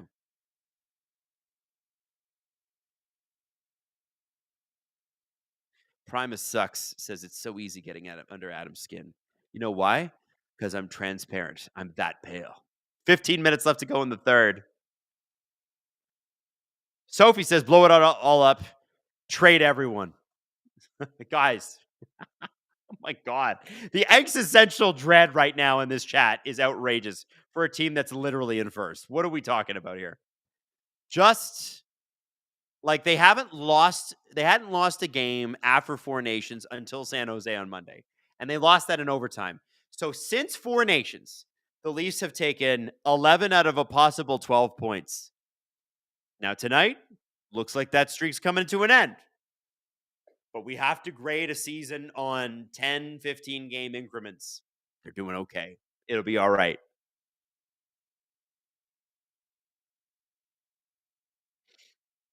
All right, here comes the new look third line. That's Domi, that's Yarncroke, and that's Pontus Holmberg. I don't know. I guess they really just don't want to keep Robertson and Domi together. Robert Bet, the Leafs are winning the cup this year. Might be a coffee cup, but hey, it's a cup. Maybe it's a Tim Hortons roll up to win. 14 minutes and 16 seconds left in the third period. Minister, did the Leafs peak too early? Stop. Andrew 84868 says, why wasn't Domi demoted? So he's the center that they trust, and I think that they want to make Calle Yarncroke. They want to ease him into the lineup. But I don't hate trying Calle Yarncroke at center. I really don't. Like, why not? You're down 5-1. What's the worst that could happen? They make it 6-1? Try it. Maybe they do this period. I don't know.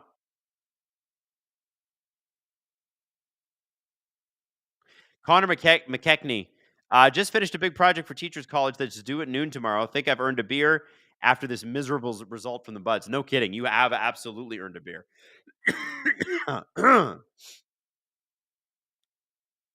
Leafs not doing a whole heck of a lot this period, but to be honest, let's give Vegas some credit. They're not really allowing it. This is where the Vegas defense gets smothering. And this is where they get so tough to play in the playoffs. By the way, did you guys hear the rumor that some of you are new here? I'm just going to repeat it again. You ready? The Florida Panthers are in on Mikko Rantanen. Just come on. Come on. Just ridiculous. So I feel like the Leafs are going to do. I think tonight proves something because the first goal really did hinge on that third line. They don't have a choice. They have to make a trade for a third line center. So if you're going to do it, you don't halfway do it. You go balls to the wall. They got to get Brock Nelson. And apparently the Jets are really in on him too. But you got to outbid the Jets. You got to go get Brock Nelson.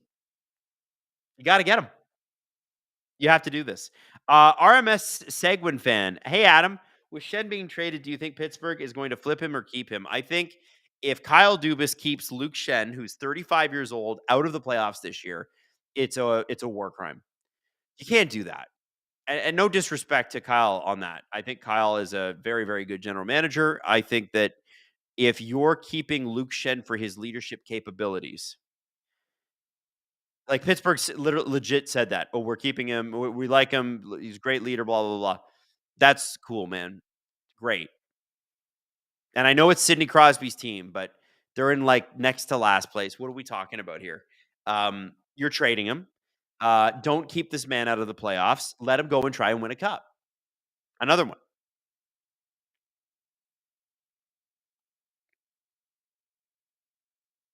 So yeah, that's what I think.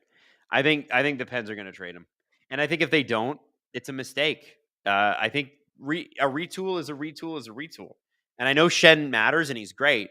Tommy Novak is the guy I think they really wanted there, and I think that they know that a guy like Shen could get them at minimum a second round pick. Go get your second round pick for them. They need more second rounders this year too. They can. I think they want to draft like yesterday. Wes Clark's gonna have a lot of homework. Put it that way. 13-13 left in the period. I'll do a clap on the next faceoff if I remember, because I'm a little, I'm a little woo. 13 or 12. Oh, sorry, 13 minutes left, and so it's 13 minutes exactly, and we're gonna get a faceoff here. Should be easy to align your stream with mine at this point. I just think, yeah, I just to finish the Dubas thing. I think it would be silly of them to keep him. Yeah, Gravely digs Bukestad would be a good 3C pickup for the Leafs. I'm still not, even though they should, I'm still not convinced Utah is selling. I like Bukestad, though. Big boy. San Diego 619 says, as a Knights fan, we need another goalie behind Hill. Ilya has been terrible lately. Yeah, Ilya is a streaky guy. I can see them wanting to get some sort of. Is that guy sleeping? He is sleeping. All right, here we go. I'm going to do the face-off clap. Here we go. Boom. Done. Lindsay says, Kraken fan, loved Yanni Gord, wish my team wasn't bad. Yeah, me too. Me too. They clearly have no offense. They're gonna have to figure that out. I thought Marner had the puck there. They're gonna have to figure that out. Leafs have done nothing in this period. Come on, Matthews got you a goal. Get back in this game. Let's go. Joe Pipple, Adam, at what point does Sid decide enough is enough and it's time to leave the Pens? Why waste these years? It's possible, Joe, that Sid doesn't see Pittsburgh as like he sees it maybe as a responsibility to keep pass the baton to the next generation. Like you have to remember, Sid played with Mario Lemieux, and he lived at his house. And I think there could be a Sidney Crosby who goes, yeah, well, let's get some young draft picks in here and I'll show them the ropes. And even if we don't make the playoffs again, I've done my duty for Pittsburgh, which would be a laudable thing to do. I would hate to see him do it because I would really love to see him back in the playoffs. But yeah, I mean, how could you not love that about Sid if that's what he decides to do? Mario did it for him. Mario also was a part owner of the team, but Mario did it for him. Sedin Magic 15, Adam, how about another Islander, Jean-Gabriel Pageau? He'd be a great 3C. I think the problem with JG Pageau, and I love him. I think he's really, really good. I think the problem might be the lack of scoring touch. The Leafs need scoring in that third line. They can't, as good as JG Pageau is, you have David Kampf, who's maybe not quite on that level, but he's a defensive center. You need a guy who can score. So, yeah.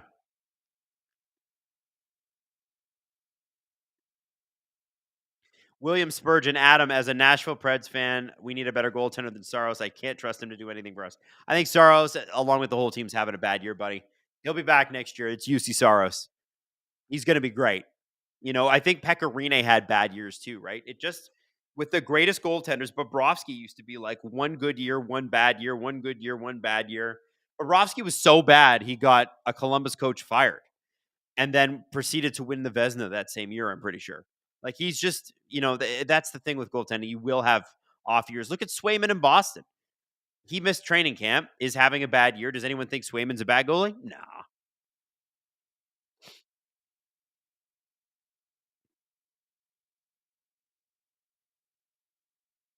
D.D. Weiss, how is there still more than half a period to go in this game? I know. Well, you know what makes it feel long is when Vegas starts to smother you defensively, and that's what they're doing right now. Toronto has really no answer, and they have no legs. They're exhausted. Look at them. They look slow. They look disheveled, messy. The passes aren't crisp. You can see that the wear and tear of the schedule is taking its toll. They're exhausted. I think they're pooped. I don't think they play again. When's the next game? I think the next game is on Saturday, right? So they're actually going to get home. Maybe they fly home tonight. Yeah, they're playing. No, they're at the Avalanche. No, they're not. Uh, they are playing Saturday. They're exhausted now. They're going to go to Denver, maybe get a good sleep. If I'm Berube, I don't even punish this loss. I go, you guys just sleep in and have the day off tomorrow. I don't want to hear from you. I don't want to see you. Just go to bed.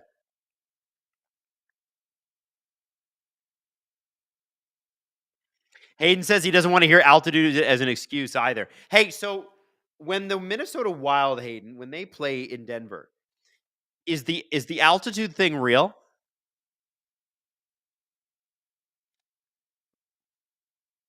So you never noticed in basketball or hockey. I know in baseball it's real. A lot of home runs in that park. A lot of home runs. Not a pitcher's park.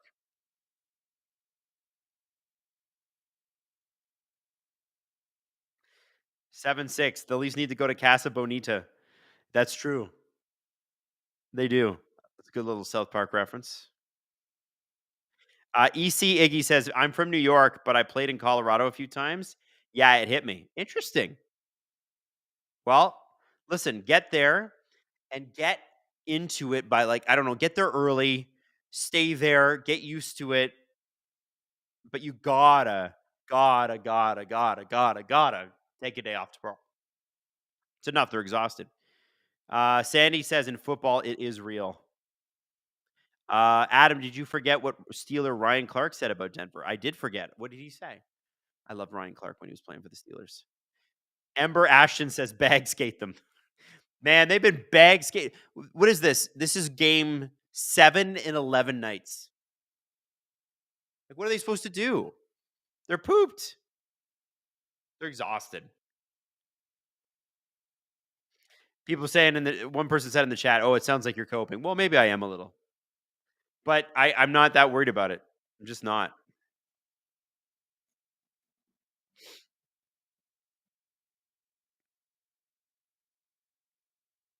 Henderson says the altitude thing is real. Just walking uphill as a visitor. To be fair, though, in Denver they have big hills. They have big hills. There's mountains everywhere.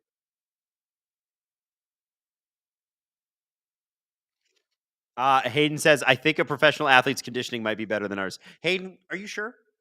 What proof do you show your work? James Stemler, a metal band I like, talked about playing a big show in Denver, and the drummer said he was gassed after compared to normal. Less oxygen is no joke. Well, there you go. Emo Jalapeno says, my homemade breaded deep fried shrimp with garlic butter is better than Red Lobster. It's the little wins in life. I'm still having fun with y'all. Well, thank you, Emo Jalapeno. It's just been a bonkers night. Mark Andre Muriel, Adam, they just had a 2-day break. No, they didn't.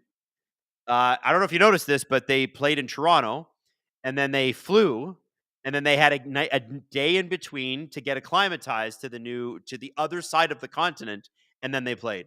That's not 2 days in between. Sorry, it's not. 2 days in between is 2 actual days. 2 days, no travel. These guys are pooped, man. They're exhausted. Go look at their schedule. See if you could do that. Well, I know none of us could because we don't really have the lung capacity like these guys do. Bailey Dowsett, this game has genuinely ruined my week. Well, you know what? When the Leafs get Brock Nelson over the next 36 hours, consider your week unruined. You'll have something to look forward to against Denver. Speaking of, Denver is trying to trade Casey Middlestat. He might be a good 3C for the Leafs. But what do they want? And I can't imagine it's a non-roster player, right? Kind of feels like they need that. Tyler McLaughlin makes a good point. The Leafs had 3 home games in all of February. They're just tired. I agree, man. How could you not be exhausted? Kibasol, when are you going to whip out that STPN corporate card and get to Vegas for a game?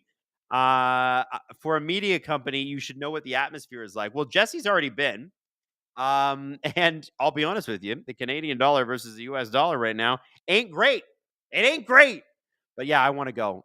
We were working on something actually with a company in last summer that might have brought us to Vegas. I will tell you.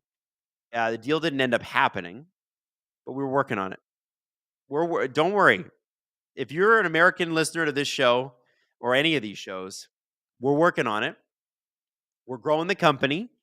Sometimes people, you got to teach them, show them a little bit like who we are and that there's a huge audience here and that they're interested. Trust me.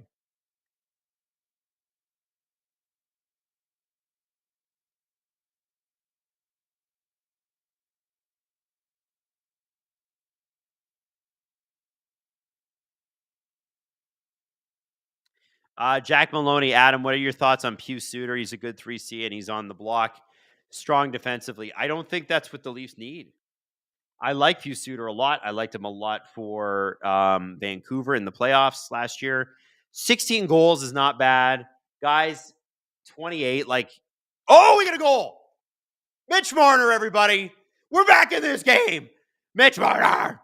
6 minutes to go. Are you feeling the comeback as I am? 19th goal for Mitch Marner. That guy woke up. Good for him. Pew Suter, again, like I said, I liked him in the playoffs. I think they want a right shot center for some reason. Nice steal. Woo! Yawning. Nice, Mitch. Hey, listen, you can't say the Stars didn't show up tonight. That's an Austin and a Mitch goal.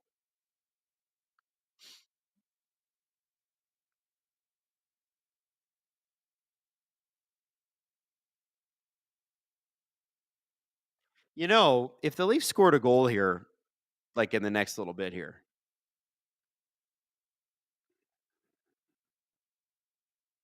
would be kind of neat, huh? Would be kind of neat. Come on.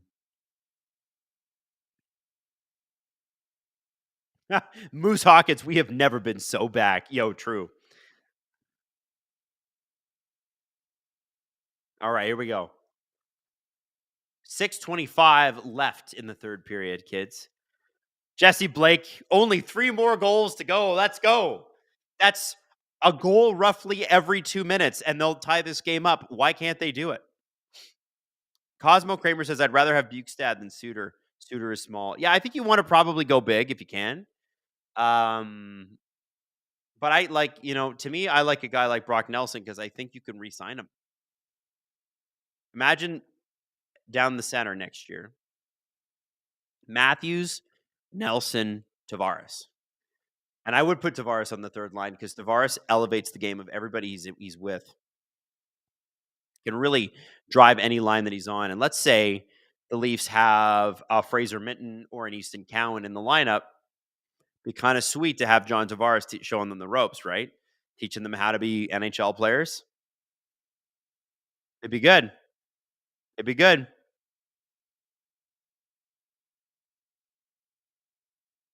CJ Max, Suter is a smaller David Kampf.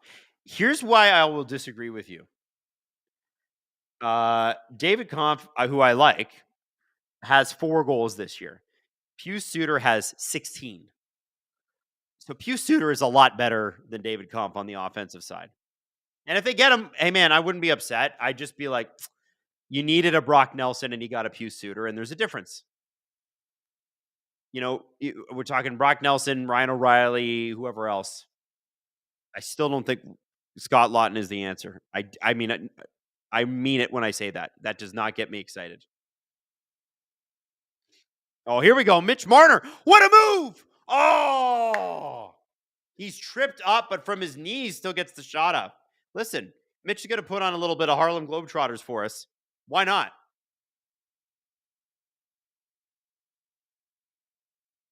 Eichel. Tied up. Okay. Leafs seem to have a little bit of life in those legs. I mean, I don't know if it's going anywhere, but we might as well try. Why don't we screw around and try to get back in this game?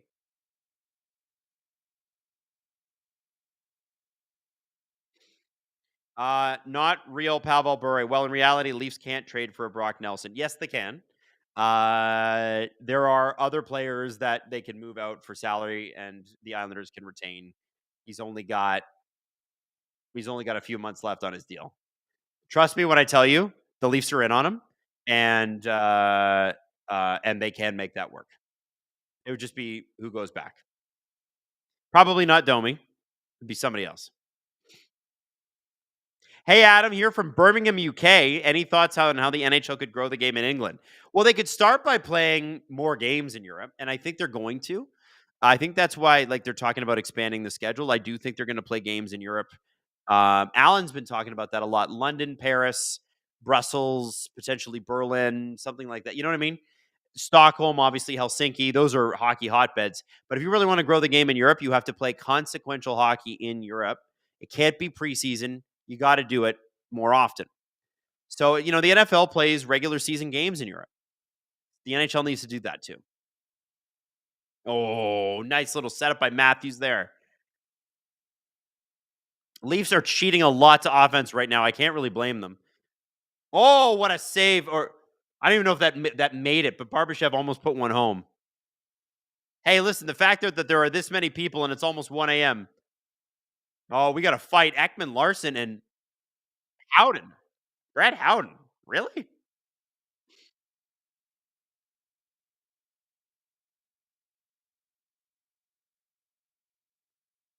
I did not see that coming. Did anybody have Brett Howden and Oliver Ekman Larson fight on their bingo card? Both of them will not play again tonight. Ekman Larson apparently broke his stick over Howden's back. Bit of a bit of a humdinger.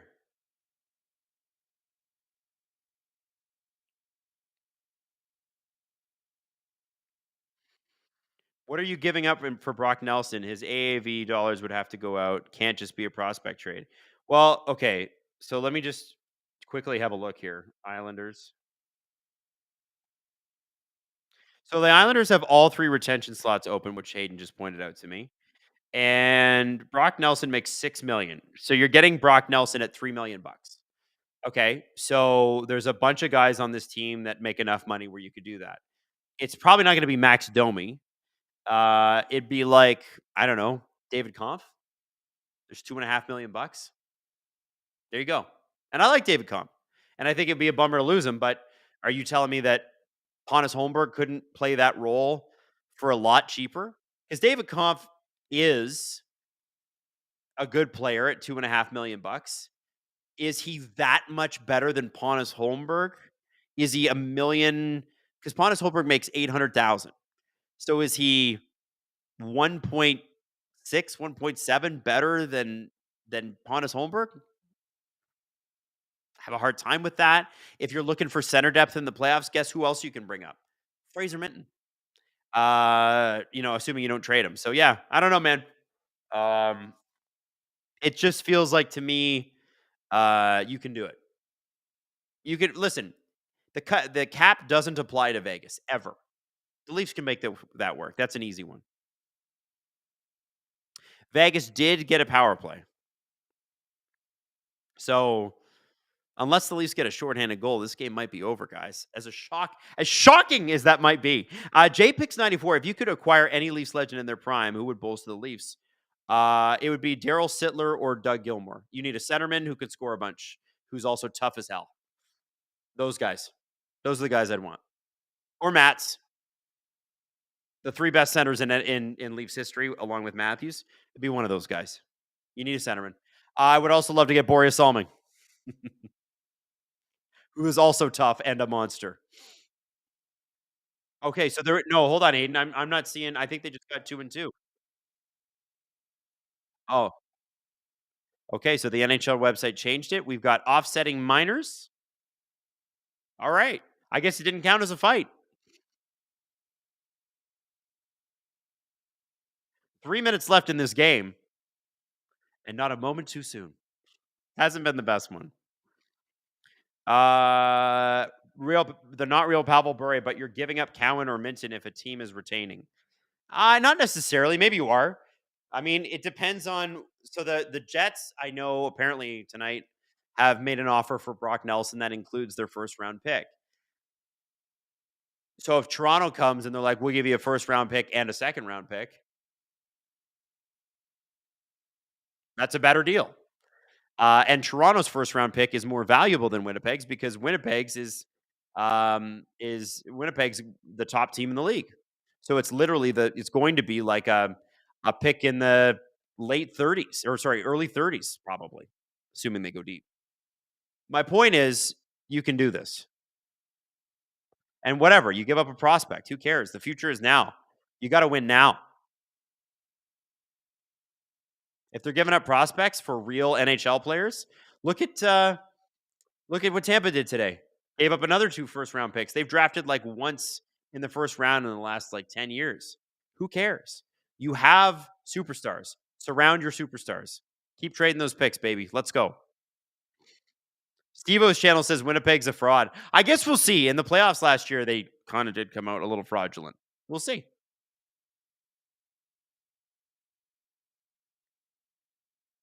2 minutes to go in the game.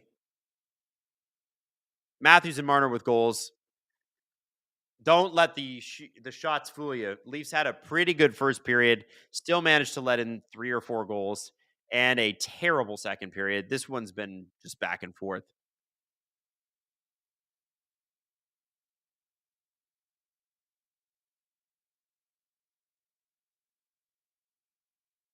Adam is still downplaying how he picked the Avs over the Jets last year. Did I? I don't even know. I always, when in doubt, you always defer to the team with Nathan McKinnon on it, man. It was so much fun cheering for him on Team Canada. Like, he's such an animal. He's just a monster out there. Oh, here we go. Holmberg. Oh, nice setup there. I think Max Domi found Pontus Holmberg. If he'd gotten a harder stick on that, I think that's in the back of the net.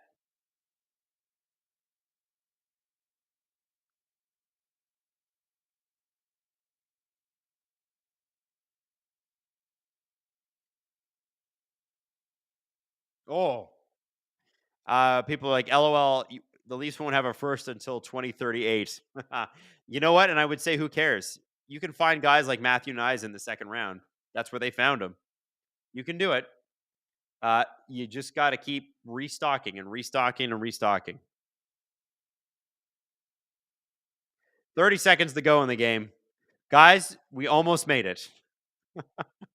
We almost made it. Go get a goal. Make it 5-3. Let's go. Make it happen. Shoot, Morgan. Shoot. Steven Lorentz. Well, they tried.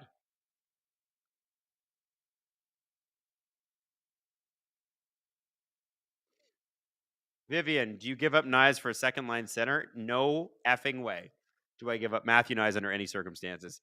Well, that was not a great game for the Toronto Maple Leafs, folks, but we made it through it together. And by the way, in a month's time, we're going to be doing this a lot more, a month and a half. It's going to be playoff time, and I'm going to be doing Western Conference games. And so we'll have to get used to staying up this late again. And STPN says, well, the chat was fun. Gripper Nation, you kept us awake. You did. It was lots of fun. Lots of fun. So listen, I am going to go home and go to bed. I think you should go to bed. Not going to do an extended post game here. This is a bad game. Crumple it up, throw it behind your back. Garbage poo. Bleh. We'll see if Steve does a one taker. LFR is up. We got trade videos up. So all the trades that happened today, Yanni Gord, did they do a Vinny Desharnais trade? I don't know. Michael Bunting trade is up. So you got lots of content on STPN to watch while you go to sleep. I love you all. Have a fantastic evening, and I will see you for trade deadline, baby. Trade deadline Friday. STPN is doing it all day. All day. It's not going to be like TSN or a Sportsnet thing. It's going to be like whenever there's a trade, you are going to get a breakdown from us. So enjoy. And Robert Bet, I know this is a bad game, but what I like about this team is they never seem to give up. Not like what happened last year. Anyway, good night, everybody. Love you all. And I will see you Friday for trade deadline when Brad is going to make a great decision and make a big trade.